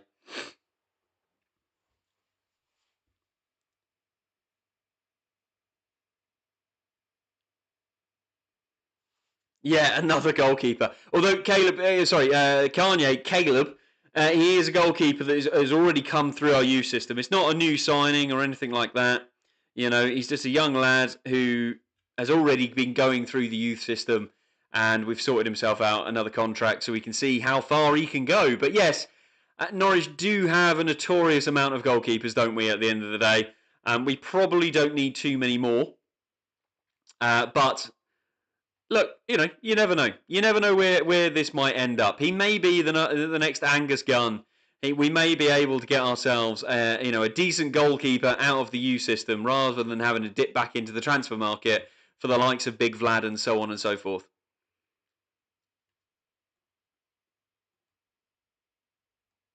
Goalkeepers and strikers are Norwich favourites. Well, it used to always be wingers or holding midfielders as well, didn't it? It used to always feel like, we'd go through a whole transfer window and all we would bloody sign would be a new winger, and I'm sat there going, we've got about 6 of them. We need someone to replace Alex Tetty. We need someone to, someone new up front, And then we go and sign Wolfswinkel, and I get really excited, and we all know how that one went. Seb, mate, how you doing? Welcome in.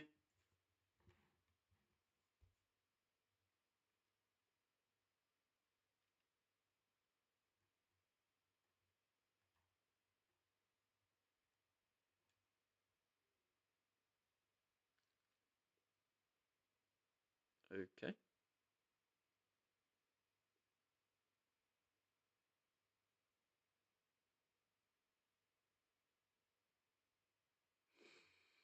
Very bizarre. Very, very bizarre.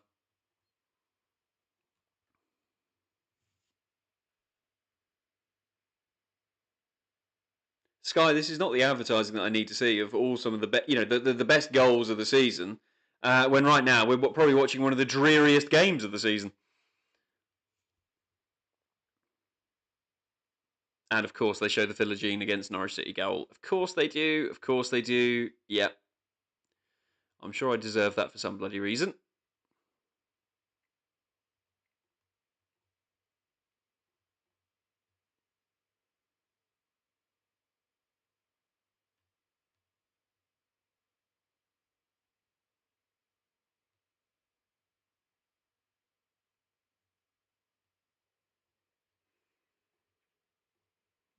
It's a shame. That is a shame.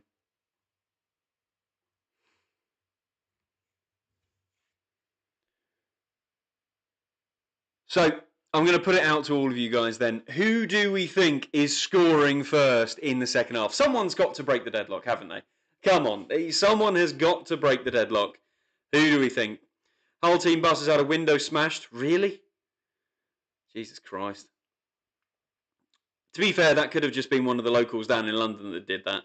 I won't even blame Borough fans for that one, can you?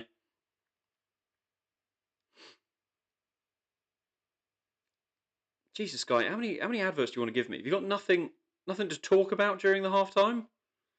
To be honest, at least it's nice and quiet. Tyler, mate, how you doing? Good to see you.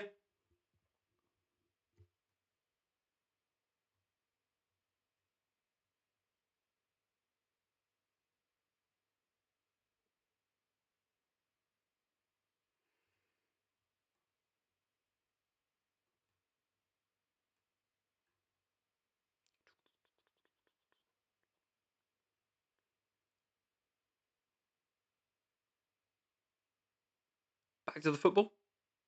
No, of course not. Of course not. 2 minutes till kickoff. Hopefully a more exciting second half than the first half. But at least it did come to life a little bit towards the end of that first half.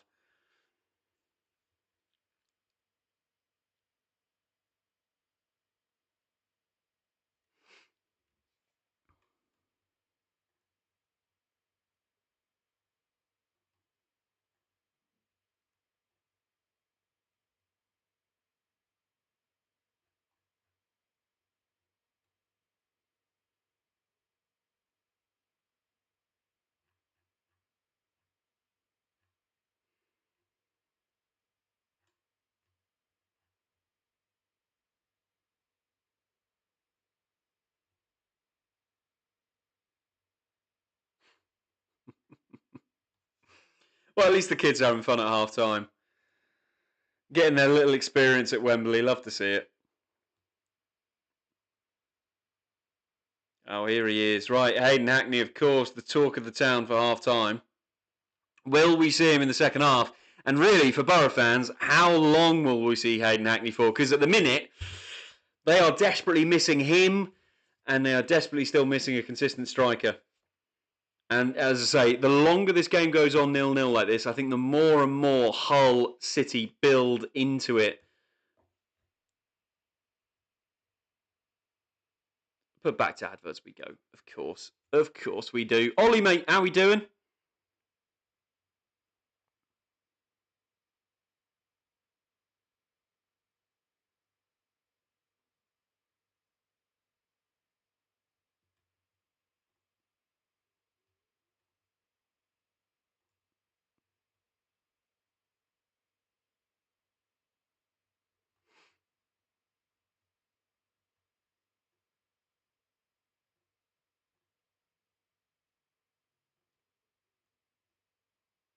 Just hoping we get decent players. Kanye, me too, mate. Me too. It looks like, with the rumours that have been coming out, it looks like the first Norwich City signing we're going to be making is a right winger, and that is the one that I'm very keen on seeing sorted sooner rather than later. Get ourselves a good starting right wing player. Dalton, mate, how you doing? Good to see you.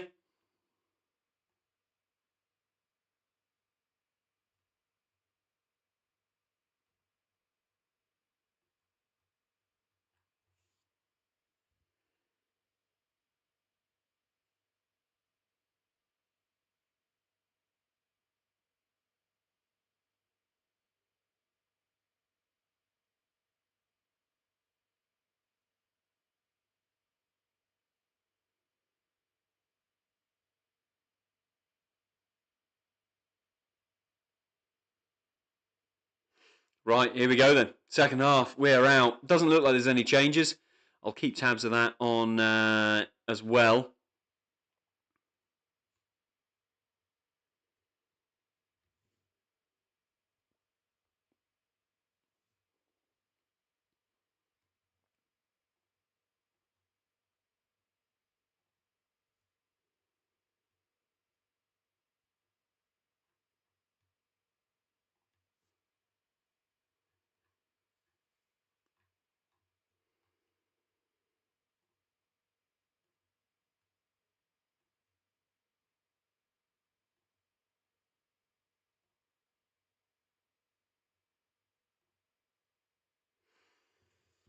Hello, United, mate.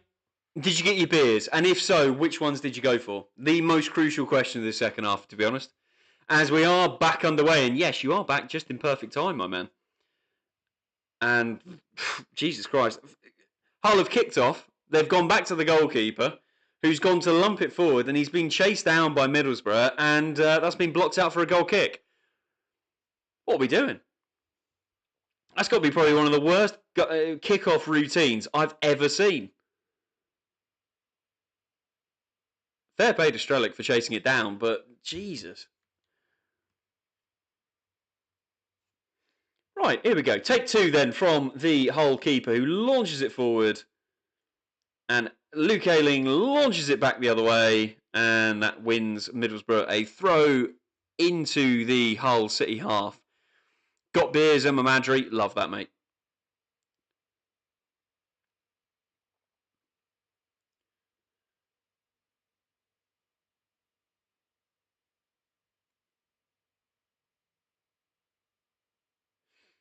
Right, so Borough to pass it around the back, which I feel like we're going to be seeing that a lot more of course, 25 minutes and counting for the second water break of the afternoon. God knows what they'll do if we go to penalties, and they'll probably have to have a little sip of fluids in between every single penalty.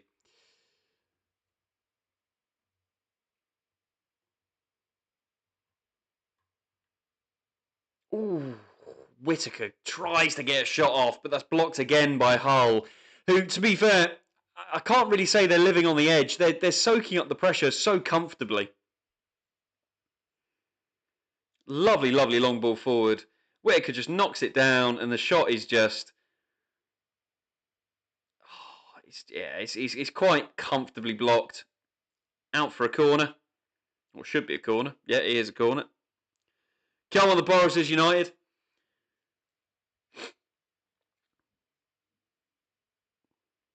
Here we go.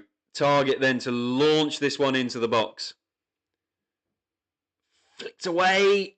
Not fully though. And McBurney puts it behind for another corner. Target will stay where he is. It is a good start, definitely, United so far. The one thing I would say with United is this is kind of how I expected it to kind of go. Borough putting on a lot of pressure. I've seen them do it a lot this season. But they just cannot break a team down and get the ball in the back of the net. Which, if you're not aware of football, it's just such an important piece. Another good... Oh, that is a good ball to the back post. And that has ended up just over the top for Middlesbrough. Oh, it's a lovely header. It's a lovely, lovely header. Back across goal. He's got to get that in. Oh, just a bit too much height on it. By the time it starts coming down, it's already over the top. Great start from Borough, though. Great start from Borough.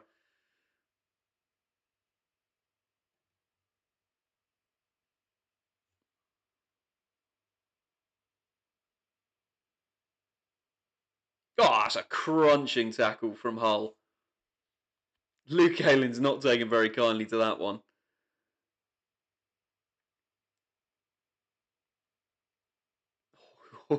He's feeling that. Luke Aylin's having a little bit of a hobble.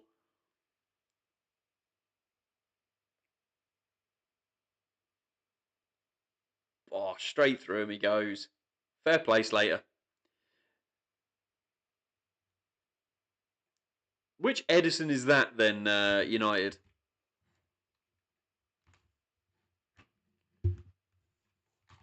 Unfortunately, with the name Edison in football, there's about 15 that it could be.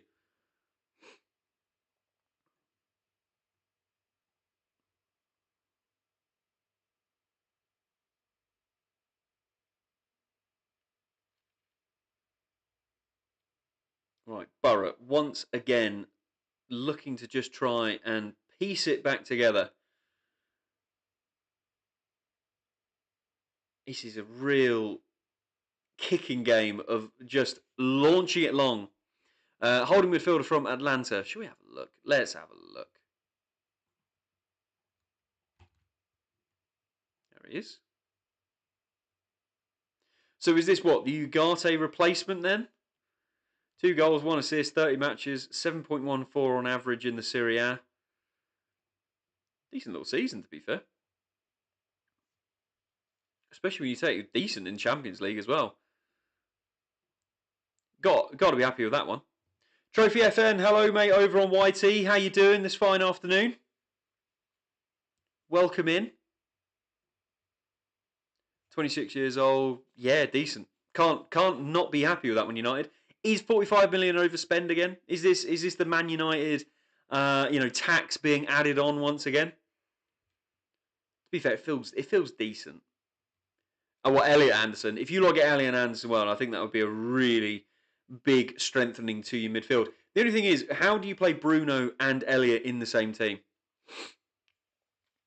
That's what I'm interested in.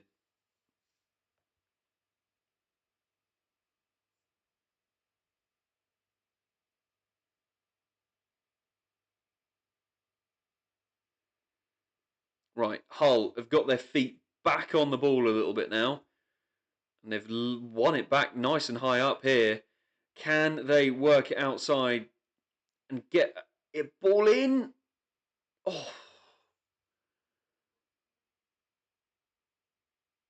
Again, Hull City, close but not close enough.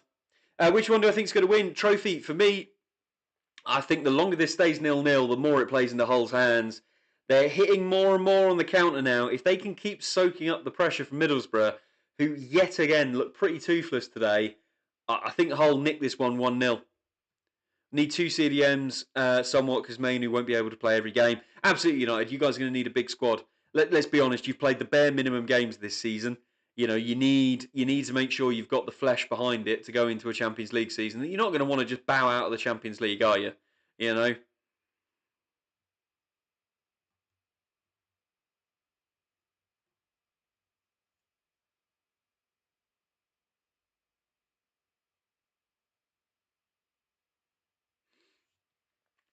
Right, Borough back with the ball up in the Hull City half, but again losing it too easily, not really finding consistent routes to goal. Commentary apparently interested in Hesse Derry from Chelsea. Who the hell is that? This is another one of the many, many talented Chelsea players who just doesn't get a chance. Left wing, right wing, 18-year-old who has made 3 Chelsea appearances this season. He hasn't lit the world alight, has he? But he's doing all right in Premier League too. Interesting. Feels like one of those players, though, where you could make the mistake when you get promoted from the Championship of going and buying this talent that is young, good potential. You've got the money to spend, but you then don't end up having the squad to kind of keep you in the league. I think Coventry, they're very, very set up nicely to sort of dominate Championship, play lovely football, etc., etc., etc. But are they as well set up to play the more rugged football they're going to need to in the Premier League? Went out early in the Cups this season for some needed squad depth. He got injured and stretched it off. Who's that, United? And yes, you are going to need as much squad depth as possible, mate. 100%. Which is my only concern, really, that we might not be able to get Harry Amass back off you for another loan. Derry did, I see. That explains why his rating was so low. Bless him. I'll stop. I'll stop cussing him out then. That is my only concern with trying to get Harry Amass back, is that Man United may very well need him for the season. 4 competitions, many, many games to play. Maybe you need him there as a sort of backup left back instead. Come on, get the ball down, Hull.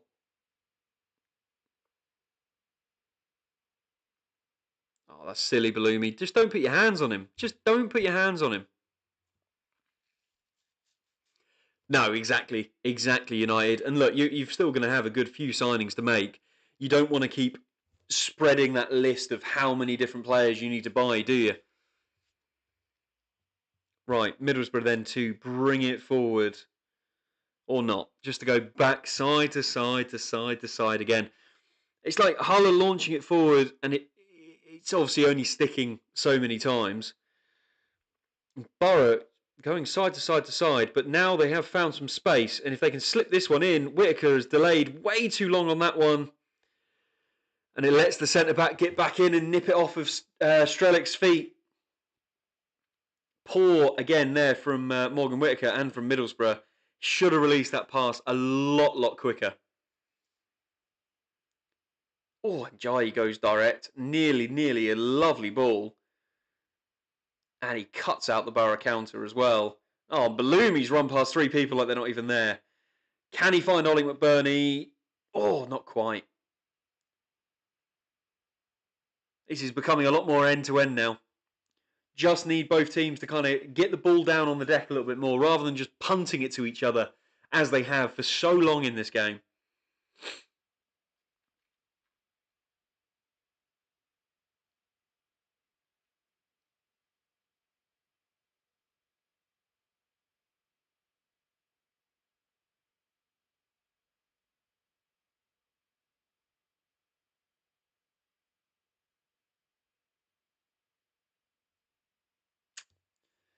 Oh, that's silly. Silly from Hull to give that one away.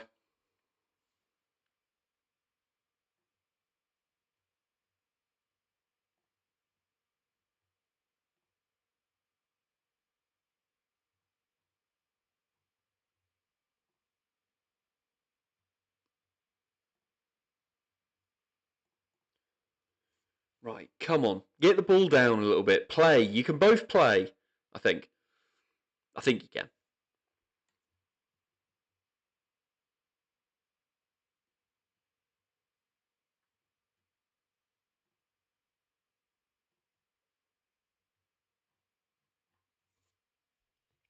Come on then. Hull, bringing it forward. Actually looking to drag it over the line here. Ball goes long. Crossfield ball. He's going to find his man very well. That's a very nice ball there from Millwall. Miller on the left-hand side. Goes out wide. Does work it nicely. Oh, it's a lovely little flick, and Ollie McBurney is not alive to it. Nice football there from Hull. We're being linked with Ferrer.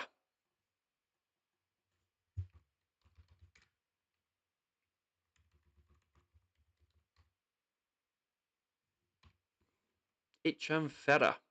Oh, the Camber lad. Yes. I mean, look, he's had a fantastic option, fantastic season away on loan from Lille, hasn't he, the Beast? He's not one that I'm against massively. Looks like he's a young lad, got a lot of talent, can play both wings, which is always very useful. It'd be interesting to see if that is potentially where Norwich ends up landing for a right wing resolution. This game goes to it's got pens all over it, doesn't it just, mate? Doesn't it just, United? I'm really hoping someone finds the opening goal in the first 90 minutes and kills the game at that point.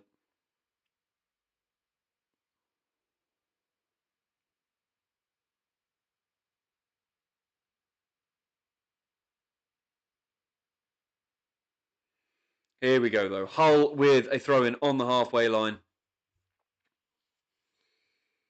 Still 0-0.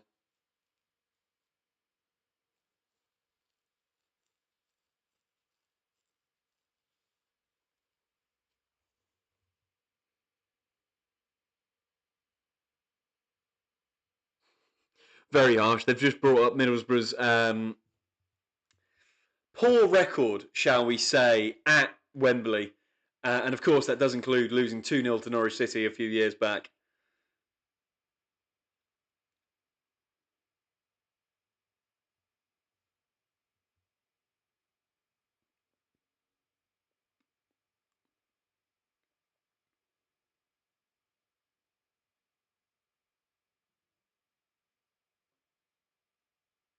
Oh, Hull on the break here, though. Miller, if he can get away from Ayling. What a lovely sliding tackle from Luke Ayling to cut that one out. That could have been very, very dangerous there for Middlesbrough. Hull still edging it as far as I'm concerned. As we hit the hour mark.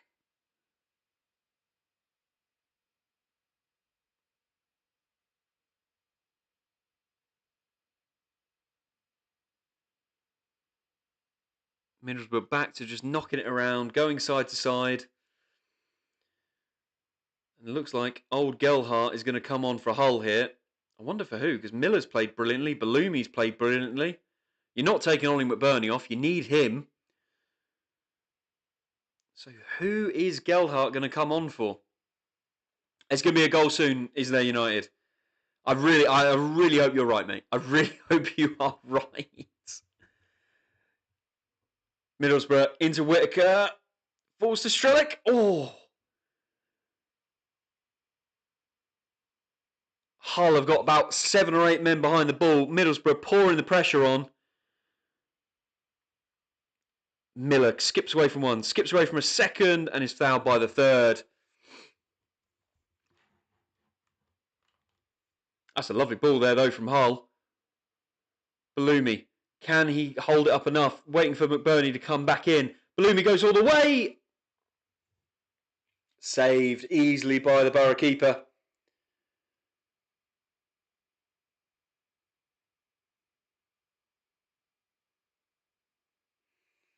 The Beast World Cup predictions, I will leave those until we've got all the squads announced. But I do like the look of France's squad right now. I think that they look very, very strong. Surely Middlesbrough have to get Hackney on at United. I think they are, at the minute, letting a potential massive opportunity to get rid of that Wembley record and get themselves back into the Premier League for the first time in a while fall away, to be honest. Here we go, though. Hull back on the counter. Miller has been running. Can he find another route through? Just holds up the play, waits for everyone to come join.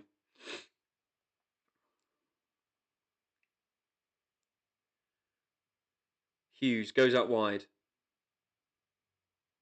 Jai to launch it in and over the goal and straight out. Portugal to win the World Cup, I'm putting £10 bet on them too. To be fair, their squad looks decent. I think it's going to come down to things like, we know Ronaldo's going to play, but how much is he going to start versus coming on? But we know he's going to play. Obviously that's just nailed on. How much does that affect it? But the Portugal squad is decent. It's a nice looking team that they've put, that they're taking out to America.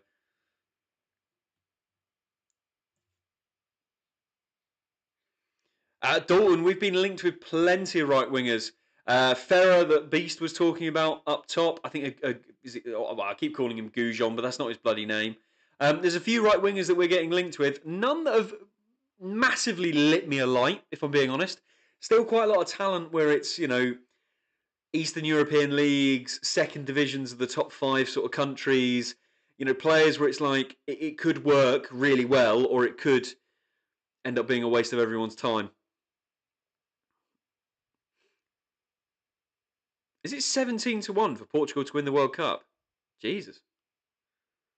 I don't know if I feel like that's higher or lower than I thought it would have been.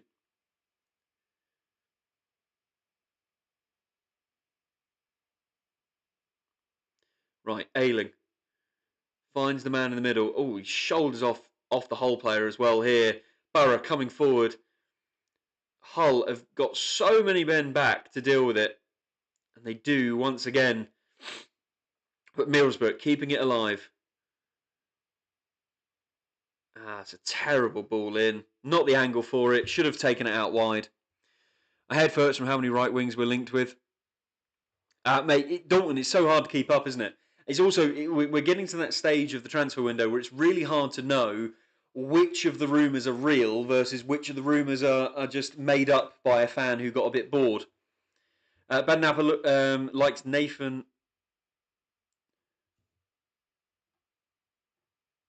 That can't be a name.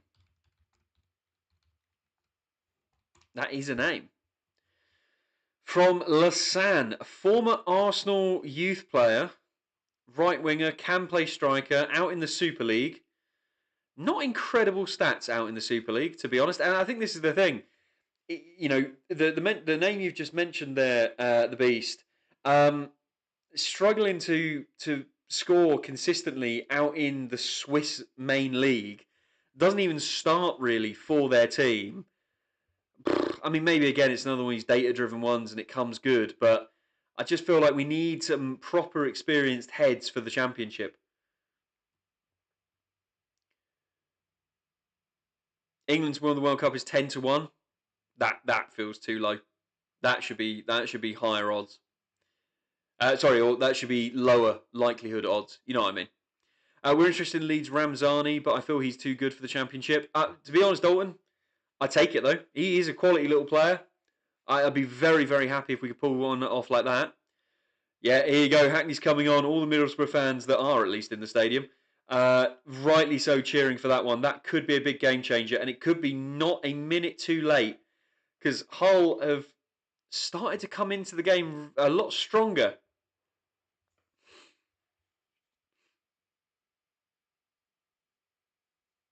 Norwich want Bim Pebble. The only problem I have with Pebble is yes, I do think we should sign a third quality striker because Kavis Garden is not fitting that mould. But Pebble is not the person we need. Pebble, he is the same as a Motore. He's the same as Makama.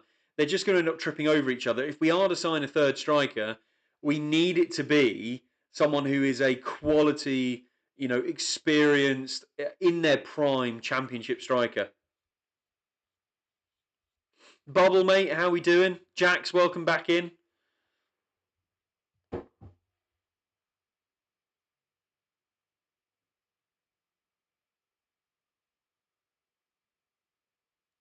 Borough now working it. Morgan Whittaker taps it back.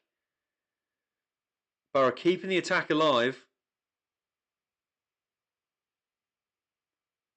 And Hull are absolutely camped back on their own line.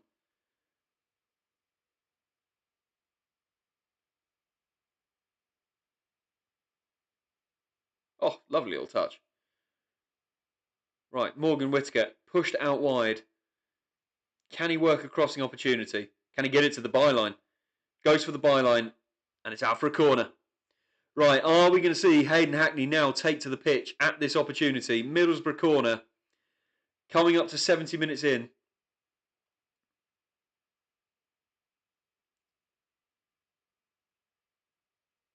That's just a clash of knees. He'll be all right. Oh, has the ref given a goal kick? They really are blind as a bat. Harry Toffolo. God, there's a name from the past. I mean, he's a quality left back. Is he still at... Is Harry Toffolo still at bloody Nottingham Forest? Oh, he's at Charlotte FC. Oof. God, he's fallen off a cliff, hasn't he? Bloody hell, he's not even playing in the MLS. Yeah, scratch that. I thought he was still at Forest.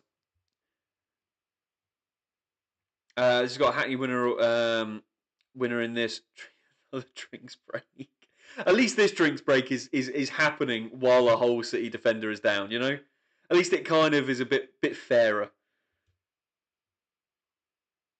Or at least it makes a bit more sense, I should say.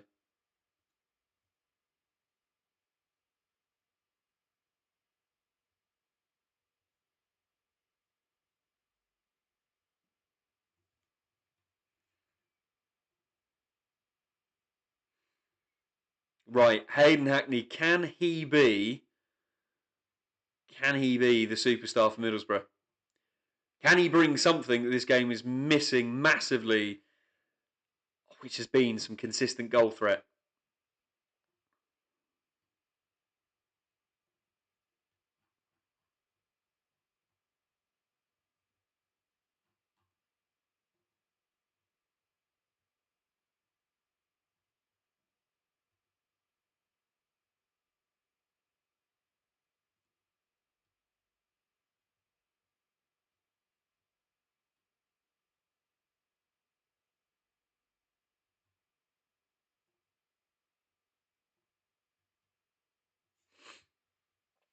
You're scouting Hayden Hackney. Do you think he'd be the answer to some of your midfield problems, though, United? He's a quality player, don't get me wrong. He really, really is, Hayden Hackney. But is he ready to step into a Manchester United team? Noah, Arthur, good to see you, boys. How we doing?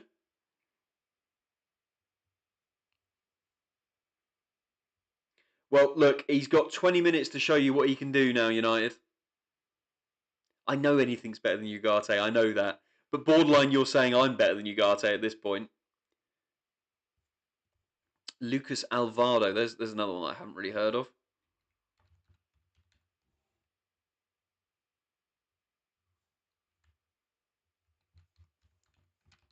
We're from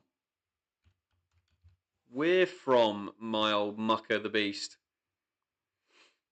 All good watching the playoff final, been quite entertaining for a 0-0. It's definitely come a bit more to life in the second half, hasn't it, Arthur? I think it'll go to pens. Kanye, it's looking that way, isn't it? It's looking more and more likely that it's going to go that way. I'd rather have Stevie Wonder than Ugarte. Stevie Wonder would probably do a better job than Ugarte, wouldn't he? To be fair. Unfortunately, mate, you're always going to miss out on having someone like Kenny McLean.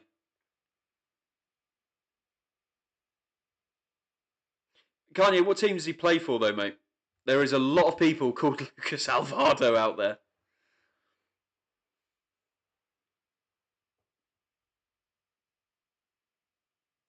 Well, Hayden Hackney's first foray into the game is to lose it out for a throw-in. He's at Man City. That must be that he's at the Man City youth team, right? Is he on loan somewhere?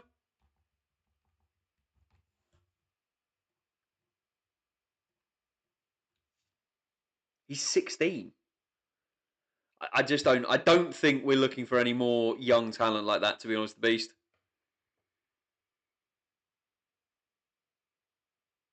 Oh, silly foul. When do we reckon business starts this summer? I think pretty sharpish after the window opens, to be honest. Unfortunately, the World Cup is going to delay a lot of it. You know, there's a lot of clubs that are not going to want to get rid of not just their talent that's going to the World Cup, but even their talent that's not going to the World Cup. So we are going to get delayed by that. You know, Clement's already come out and said he wants business done as soon as possible so he can have his squad together, gelling, getting ready for the new season as soon as possible. But he does recognise that the World Cup is going to play a part. Saints, yeah, I really, really do too as well, United. This summer could end up being even more traumatising for Southampton.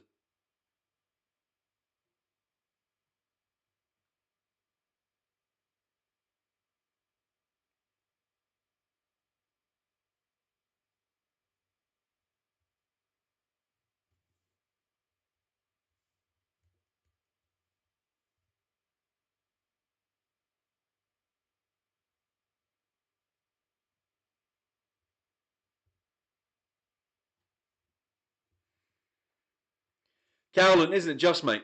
Isn't it just? 0-0. And really, we should have caught the hint from the semi-finals. Cade Gordon I'd be interested in, maybe on a loan, but I think, again, that would be the sort of player that we're loaning him in as a backup, like we did last time. The only problem with Cade Gordon, other than scoring, what was it, 1 goal, he didn't really do a lot. And he hasn't really done a lot since, you know, a couple of seasons ago. Has he been back out on loan again this year? No, he's stuck in the under-21s. You know, he's doing all right in the Premier League too, don't get me wrong, but just expect a little bit more.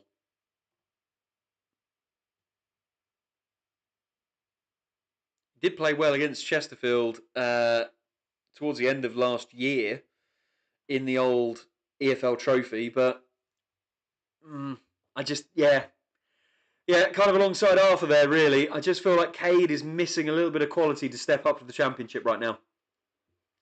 Hello, Charlie, mate. Mate, what a boring game it is.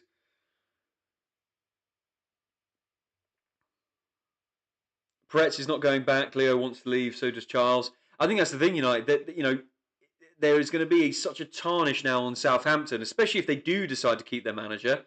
You know, if it's all coming out that he was really the one motivating this spying, there's going to be a lot of players wanting to leave, not a lot of players wanting to come in. I'm doing good, Charlie, mate. How about you? Kate Gordon went to Portsmouth on loan. When was that, mate? First half was decent. Second has been atrocious. To be honest, Arthur, I thought the first half was only pretty decent towards the end. I thought it took a little while for it to all kind of heat up a little bit.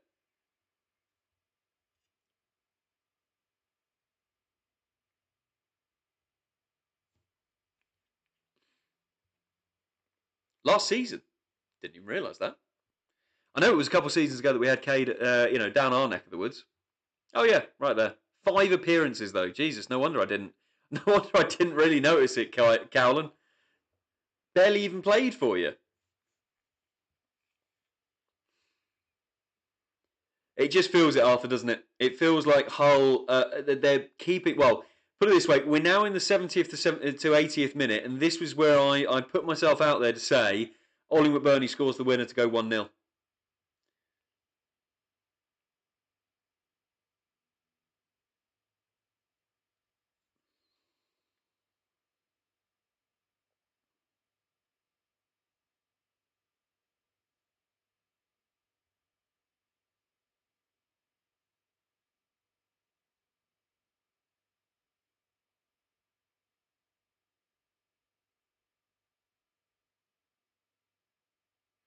Interesting. Balumi's off. I'm a bit surprised by that one. He didn't look happy at all to be coming off, and to be honest, I don't really blame him. Whoever scores gets it. 100% agree with that one, Cowlan. Lacey in the first team training today. Do you think he'll start tomorrow's? United, I'd love it if he does, mate. I'd love it if he does, and I will definitely be keeping tabs on old Shea Lacey to see how well he does closing out the Premier League season. Right, Middlesbrough, launch it forward. Knocked up in the air, not very well. Borough keeping it alive in the box. Hayden Hackney squeezing it across. Ayling goes for the header. And that is too easy for the Hull City goalkeeper to mop that one up. And launch it long, really, really well. Hull pouring on the pressure. They could win this one high up again. That's gone out, but it's a foul. Lacey's our next youngster to be in our main team. I mean, with the history that United have got of always having one of their youth graduates in the first team, it's incredible. CTI, tomorrow will be such a sad day for us. I'm going to goodbye to Bernardo Silva, John Stones, and Pep Guardiola.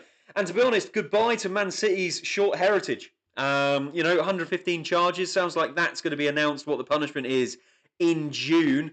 Let's be honest, Pep Guardiola is leaving a year earlier than his contract for a reason. It was long. It was nice while it lasted, hey. It's going to be pens probably, Callan. This game is feeling that way, isn't it? I think Obi Martin needs to go on loan next season. Is it Chidi? Something like that as well? He looks like a decent little striker. I'm expecting that to come. Yeah, CTID, I mean, they've got to come up with an answer soon. It can't just get stuck in court forever. Fully admit we were guilty. There wouldn't be 115 different charges unless it was true. I mean, unfortunately, all of the leaked finances made it pretty obvious. And not even that. YouTubers doing bloody investigations. It doesn't take long to go into some of your sponsors and go, that's not a real company. That's clearly the ownership money being passed through in the wrong way. But yeah, all the stuff about dodgy payments out to Italian bank accounts to pay Pellegrini more than he should have been paid and all of this. It's not looking good. Chidi Obi Martin. Yeah, what sort of level do you think he could go on loan to though, United? But I don't want to kick you while you're down. It'll be a day of tears of joy, I'm sure, at Man City. The closing of another chapter. Harry, welcome in. Listen, if we get relegated and much more, I still love my club, and I love my club with everything in me. Are you a Mancunian yourself, CTID? Is that the reason you support Man City? I've got to do this check for all Manchester United fans, all Manchester fans, I should say. Championship or League One could be interesting. Kozia Dubre would be a dream. It really would. There you go, CTID. Love it, mate. And at least you stick with your side. Manchester's always red. Right, I'll let you two fight that one out. Salford boy through and through. Lovely, mate. It's crazy that Hull is fighting to stay up last season. Mate, I thought they would be there as well. Transfer embargo, I looked at their team and went, Jesus Christ, if you're relying on Ollie McBurney, what are you doing? But they've made it work. They've made it work so, so well. But Middlesbrough are in here. How has that not gone in? How has that not gone in? It was offside anyway, but how has that not gone in? And we don't have 115 charges, says it all. Manchester is red in terms of all time. Anyone can admit that's not even a debate. I think that's very fair from you, CTID. But I think we can also all admit that really it has been dominated by the blue side for quite a while. What a save that is indeed, Arthur. How has that not gone in? How is it not 1-0 to Middlesbrough right now? Story of Middlesbrough's season. They do it absolutely all and just cannot squeeze it in at the end.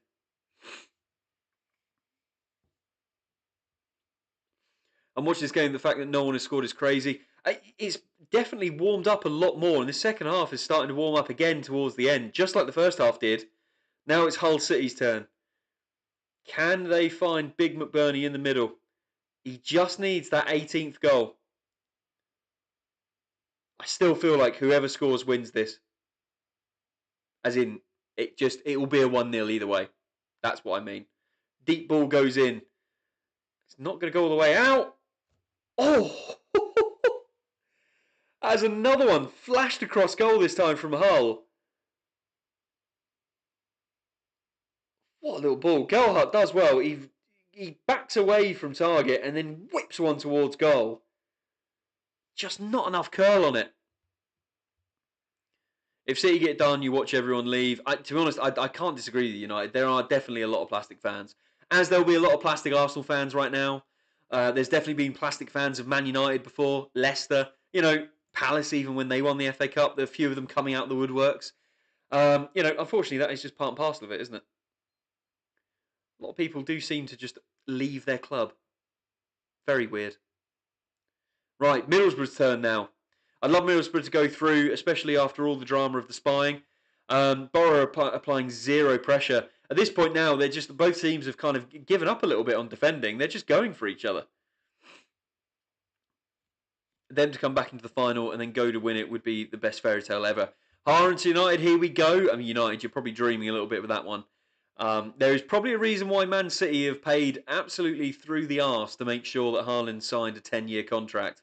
Again, to me, that kind of read that there is something on the horizon coming that they want to keep him around. Or at least be in a position that if they are going to sell him, it's going to have to be 300 million plus. Right, Borough have slowed down the pace again here. You could see from a while away he was guilty. Yeah, well, exactly, CTID.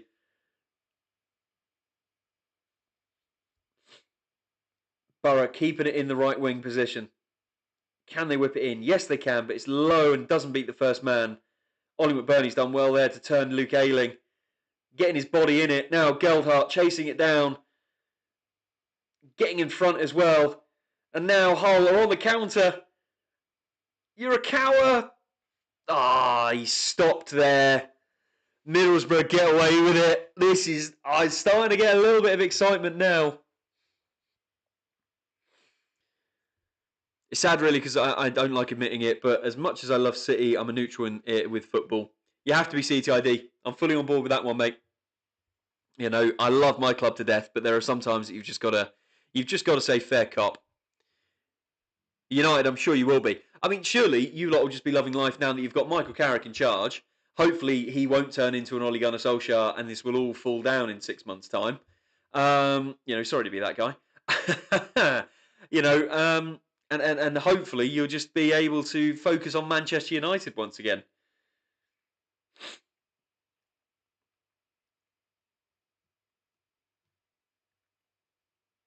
Absolutely CTID. Or at least learn to hide the bodies better. Carrot scared Pep away. Well, it could be an interesting one because, obviously Pep's leaving, so the Man City domination is going to suffer one way or another, especially if it is Enzo Maresca coming in. So we're going to have Enzo, we're going to have Carrick, we're going to have Xavi Alonso. Who else are we going to have in charge of the big teams? Probably still Arne Slot. What I'm pointing towards is we're going to have very different styles of play for the big sort of 5 clubs. And of course, Mikel Arteta. Hopefully what we will see as a bit more of a neutral for the Premier League is a lot more competition at the top of the league and throughout the Premier League. I'm looking forward to that. And I'm looking forward to not having boring Pep Guardiola football. Well, exactly, CTID. It didn't take a genius hacker to get in there, did it? United, you're probably stretching it a little bit far. You'll have probably most of the components there to do it, United, but it's probably a lot to turn the season around from finally getting back into top 4 to then going on and winning the Premier League. Right, Hull coming forward. Few minutes left here as well. Hirakawa to the back post. Just too much on it. Oh, McBurney's gone all the way through it. Bit silly. Don't know why he's done that, really. Hey, Hackney with a smile. I just don't... This is why I hate Ollie McBurney. He's a thug in football clothing. He's gone sliding through that. He's not caught Hackney in the slightest. If he had, it would be a yellow card, which is just stupid when they need to keep Ollie on the pitch. And all he's done is put the ball into touch, and it was already going to go there anyway for a Middlesbrough throw-in. He's a thick bastard sometimes. I think this is the start of City's inevitable fall. I agree, Arthur. If Arsenal can, why not? Well, to be fair, it did take Arsenal about 22 years to get back here. Man United definitely have the components to win the title. It's just pushing the final line. Looney, mate, how you doing? Good to see you. Yeah, it really has, hasn't it, bud? It really has been awful. It's warmed up towards the end of the first half, and it's warming up towards this half, but it's just missing. it's missing a few extra sort of, Hayden Hackneys and Bloomies and good quality players to really bring this one to life. I fell asleep for the first half, mate. Literally, I couldn't really talk about the game for the first 40 minutes. It was dreary. Susan Annalise, we get top four. That is connected, isn't it? Sleepy Edwards, up the who? Oh, Wroxham Town. Got another Wroxham Town fan in. How are we doing, Mr. Edwards? Right, Hull getting the ball down. That's a bit of a dodgy ball there. And they lump it forward once again, and all the way to the Middlesbrough keeper it goes. McBurney and how Hull play just makes them so unbearable as a side, that pitch invasion. The pitch invasion was embarrassing because, for me, A, you've only squeezed into playoffs on the last day. B, though, why are you coming over to the Norwich fans? Why are you giving it large to us? If they'd beaten us, and if we were up for 6th place, right? If we won, we get 6th. If they won, they get 6th. If it was that sort of game and they came over to the Norwich fans, I totally get it. We were always finishing 9th. What are you doing? Just get out of the way. Go and celebrate getting into the playoffs, for God's sake. Here we go, though. Middlesbrough launch one, and it comes to nothing.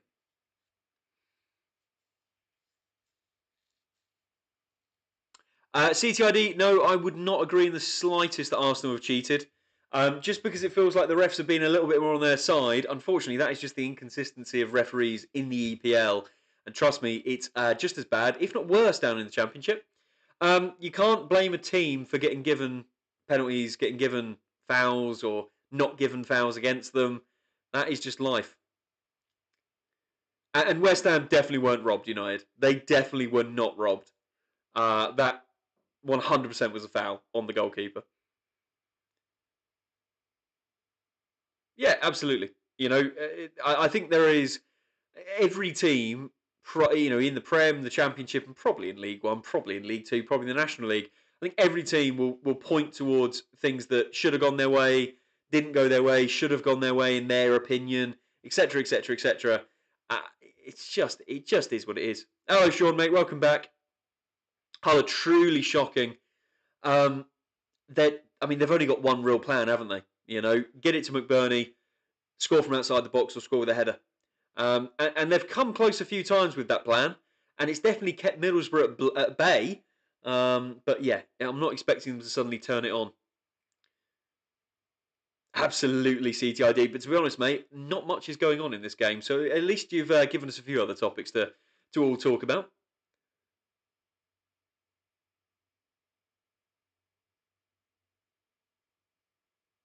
8. Oh my God. 8 minutes of stoppage time. How is there 8 minutes of stoppage time? I predicted Hull to win, so it's not really that I've got I haven't got any skin in the race, shall we say? But I prefer to be right on my prediction, so I'm going to go Hull. I'm going to stay Hull, winning 1-0. But it really does feel like someone is going to score. Probably, I think Sean, who is probably right. We're probably now looking for this to go extra time, and one person to score the one goal that wins it. Oh, hey, Hackney brings it down.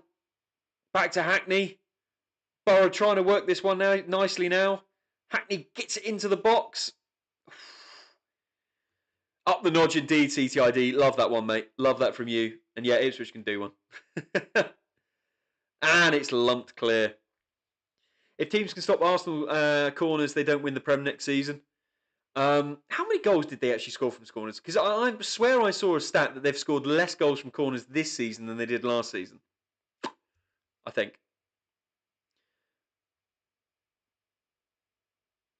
I do feel like Hull are maybe milking a few of these injuries.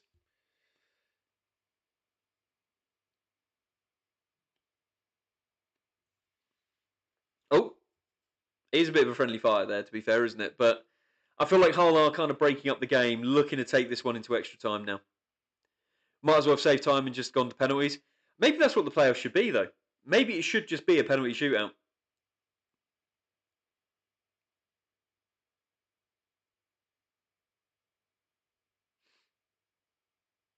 That is true. Arsenal scored 5 less corners than last season. I thought it was. On a real note, flowers to Luke Ayling, still decent at 36. He has looked good. You know, the crossfield balls that he's hitting today for Middlesbrough, fair play. Since the last international break, Arsenal have scored most from open play goals. That must hurt. Yeah, he's rough. We've all taken a ball in the face, haven't we? It's not one you want to repeat every Saturday on a cold winter's day.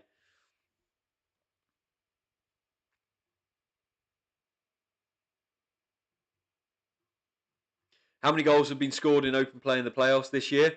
One,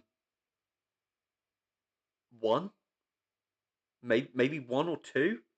I mean, it's got to be probably one of the lowest scoring, including the semi-finals. Probably one of the lowest scoring playoff seasons we've ever had. There is certain Middlesbrough player I've kept my eye on, Mr. Hayden Hackney. United's doing exactly the same. I think there's a few Premier League clubs that will be just keeping tabs, especially if Middlesbrough don't go up this season.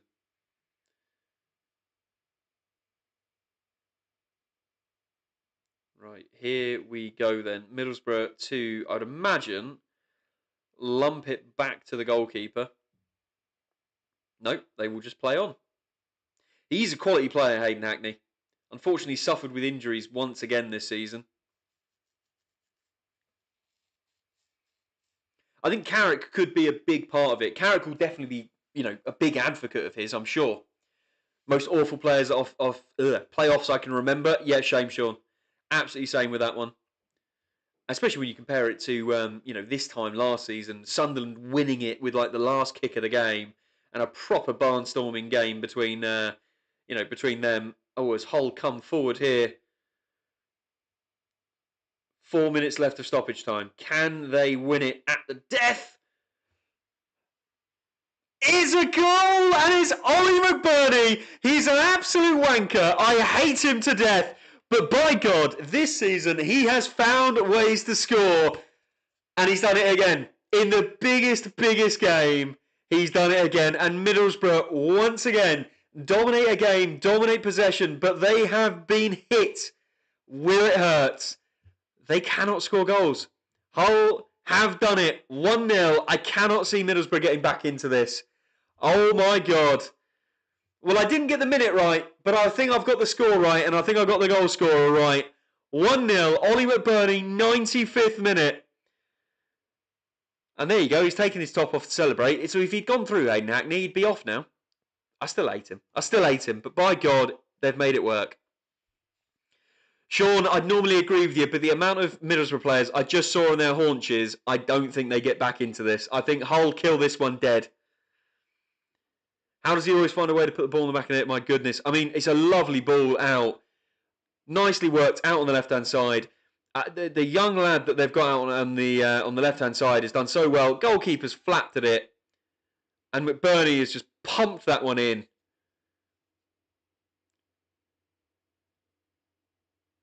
Gelhart's behind everyone, so he shouldn't be offside. He's definitely not affecting the ball. So if you took that goal away from Hull, that would be horrid. Horrid decision.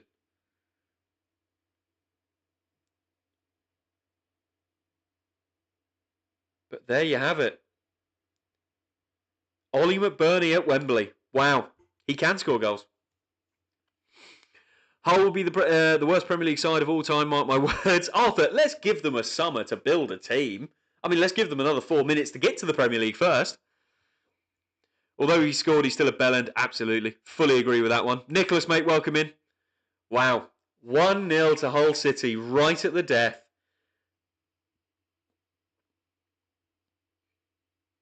Crazy. Middlesbrough fans must be so gutted. Losing twice at Wembley. I mean, they've now lost 6 times at Wembley, that'll be. And of course, McBurnie gets his yellow card. Saramento is on. He's someone I wouldn't mind on loan next season. For a potential winger option.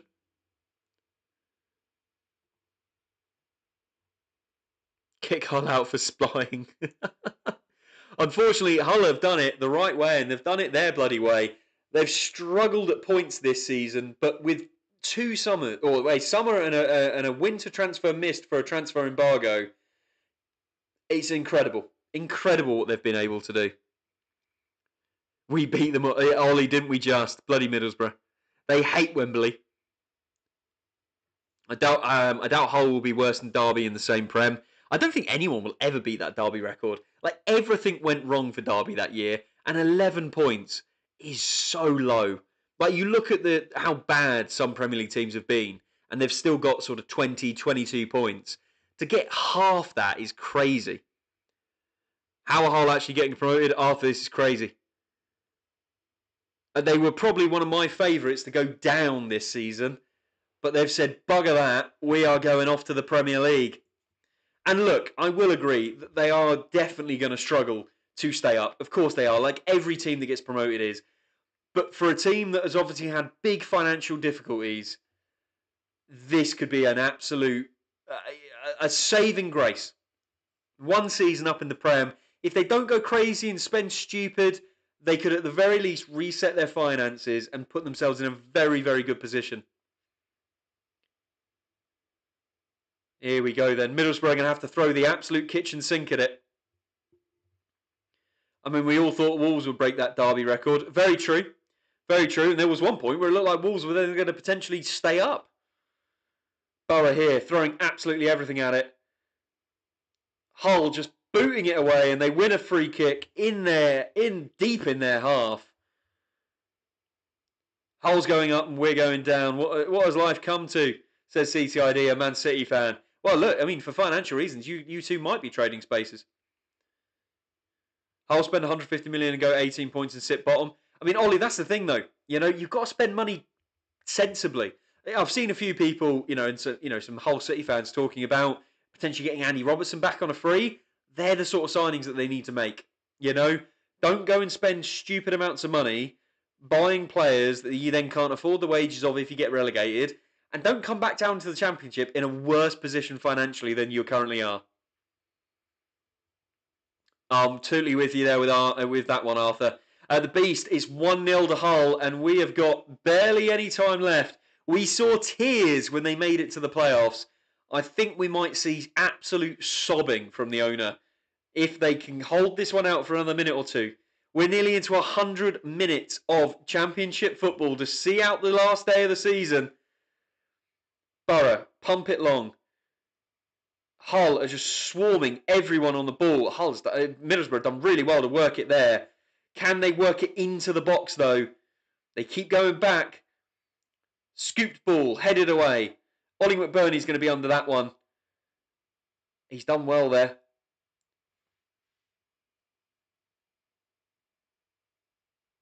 God, the young Japanese lad they've got out left, he is full of running. Middlesbrough, launch one long. We're over the 100th minute now. And that is offside, and Hull will take a good couple minutes to take this free kick. Would I have McBurney at Norwich? I really wouldn't, Sean. I really wouldn't. I don't think he's got the right character. I think if him and Clement didn't see eye to eye, there'd be a big falling out and we'd be in a big problem. I'd like someone kind of between him in terms of goal scoring ability, but like a Vopotnik. Is there another Vopotnik out there? Or can we just steal him off Swansea? It's got to be the game, Dalton. It's got to be. Not long left at all. There can't be, surely.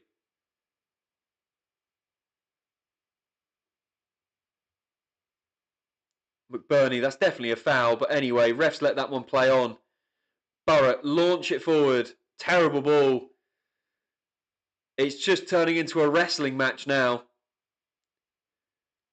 Hull have got their lead, and they don't really care if they get some cards here. They are wrestling their way to the Premier League. Goalkeeper's going up.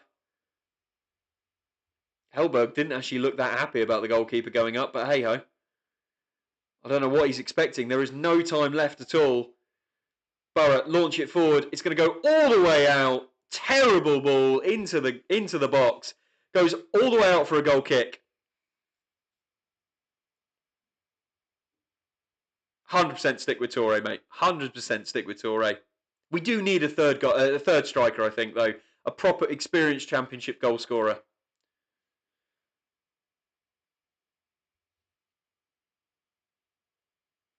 To be honest, Arthur, as well, I was amazed that Kim Hellberg, especially over the likes of Clement, was included in the Championship Manager of the Season award. You know, like what he's done compared to what Clement done. He took what Rob Edwards did, he carried it for a little bit, and then he's pissed it up the wall. To be honest, they've played decent football, but they look so goal shy, it's beyond belief. And then you look at what Phil Clement did. But really, after this, Sergej Jukanovic, he's done a better job than Frank Lampard. They should have waited for the playoffs to be done, because what the old Hull City gaffer has done, he deserves Manager of the Season. The Middlesbrough fall off is insane. I think they get autos 3 months ago. Well, exactly. They had it in their hands and they just let it slip and let it slip and let it slip. You know, it was like no one wanted second place this season. Ayling launches it long, headed away way too easily there by Hull, who are crashing into Middlesbrough players.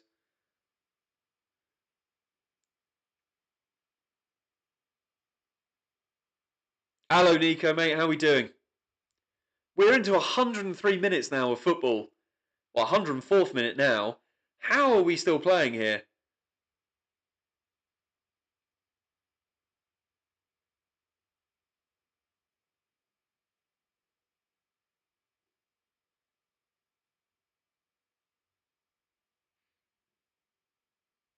You enjoying it, Nico? It's been a mixed bag, hasn't it? It's been a mixed bag. I totally agree with you as well, Dalton. Yeah, Middlesbrough are going to struggle to keep this team together, let alone grow and develop this team, which it still seriously needs. Hull have intercepted that. If they're sensible, they will go to the corner flag. The young lad has not got the message, though. They tried to kill the game. They should have just gone corner flag, though. Will they get punished? Middlesbrough, go long. Oh, it's a terrible flick on. That'll go all the way to the Hull keeper, who goes to the ground. And that is it. Hull City are promoted to the Premier League. Amazing. Amazing story in the Championship. Now Borough are going to try and get them done for spying? Probably. To be fair, it wasn't really Borough that were calling for that one. It was everyone in the Championship that were calling for Southampton to get severely punished. As they have been. But there you go. You've got your three promoted clubs. Coventry, Ipswich, and Hull City. Who were probably, I think, most people's favourites to struggle with relegation this year. But no, they have said, bugger that. We will put together a team with no ability to buy players, and we will get ourselves promoted through the playoffs. Incredible from Hull. Incredible. Well, yeah, I would agree with that, Nico. Probably out of all the teams that went into the playoffs, I was surprised by how poor Millwall were, especially after they went to the Den with a 0-0. I think Hull probably deserve it the best on the face of it. Next season, Hull Cov and Ipswich to go down. What, back to 3 up, 3 down then, yeah, United? Shows how poor the league has been this season. In some ways, Arthur, in some ways, I think competitive. You know, I think competitive has been probably the best way. But yes, it has been quite embarrassing to watch teams struggle so much to get a proper, solid grip on second place, even first place at one point. Looked like Coventry was so far ahead after the first 15 games. The fact that we were even talking at one point in the winter that they were potentially going to slip from first was crazy. Who's going to get the most points out of the promoted teams? If I had to put a bet on it, I'd say Ipswich, just because of recent experience. I think they would have taken a lot of learnings from their first foray into the Prem. It's going to come down to transfer windows. You know, each of these three squads probably barely breaks 20 points right now in the Premier League. But these are not the squads that they're going to be playing with on the opening day, are they? Borough never win at Wembley. 6 tries, 6 fails. So if Middlesbrough do want to go up, they really need to try and finish top 2, and I don't see that happening next season. I'm glad Southampton got kicked out, because how can you do that to my team? Mate, Nico, totally agree with you. You know, Southampton deserve what they got. It is harsh. It is a very strong punishment. But there were very clear rules laid out after Leeds were doing silly bugger stuff a few years ago. That's nice. That's nice to see the owner of Hull City going over and giving some, some kind words to the Middlesbrough owner. They've done it. Premier League for Hull City. Hope my boys survive next season. You never know, mate. You never know, Nico. Where will Southampton finish next season? I'd be honest, Sean. I'm floating somewhere between mid-table and top 10 at best. And it really comes down to, for me, how well Southampton can survive the fallout from Spygate. I do have to agree with you, mate. Leeds did mess up the Championship a few seasons ago.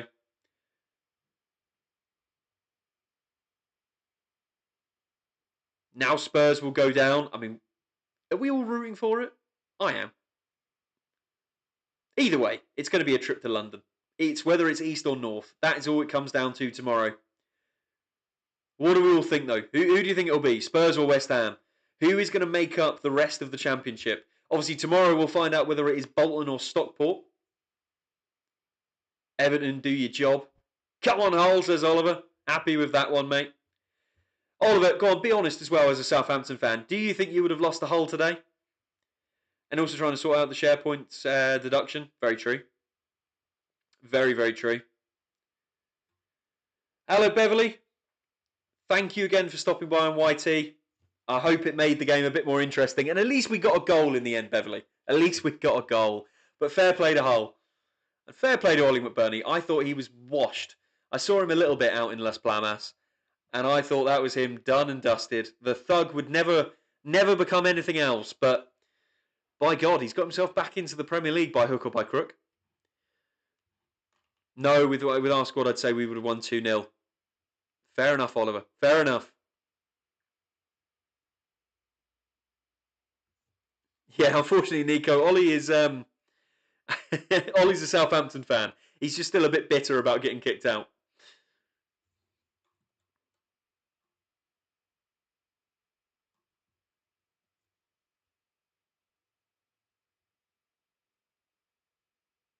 My God. What a day. What a day. Right, ladies and gentlemen, I'm going to leave you to it. I'm going to go enjoy the last little bit of the sun while it is still hovering over Norwich City. I will be live soon again.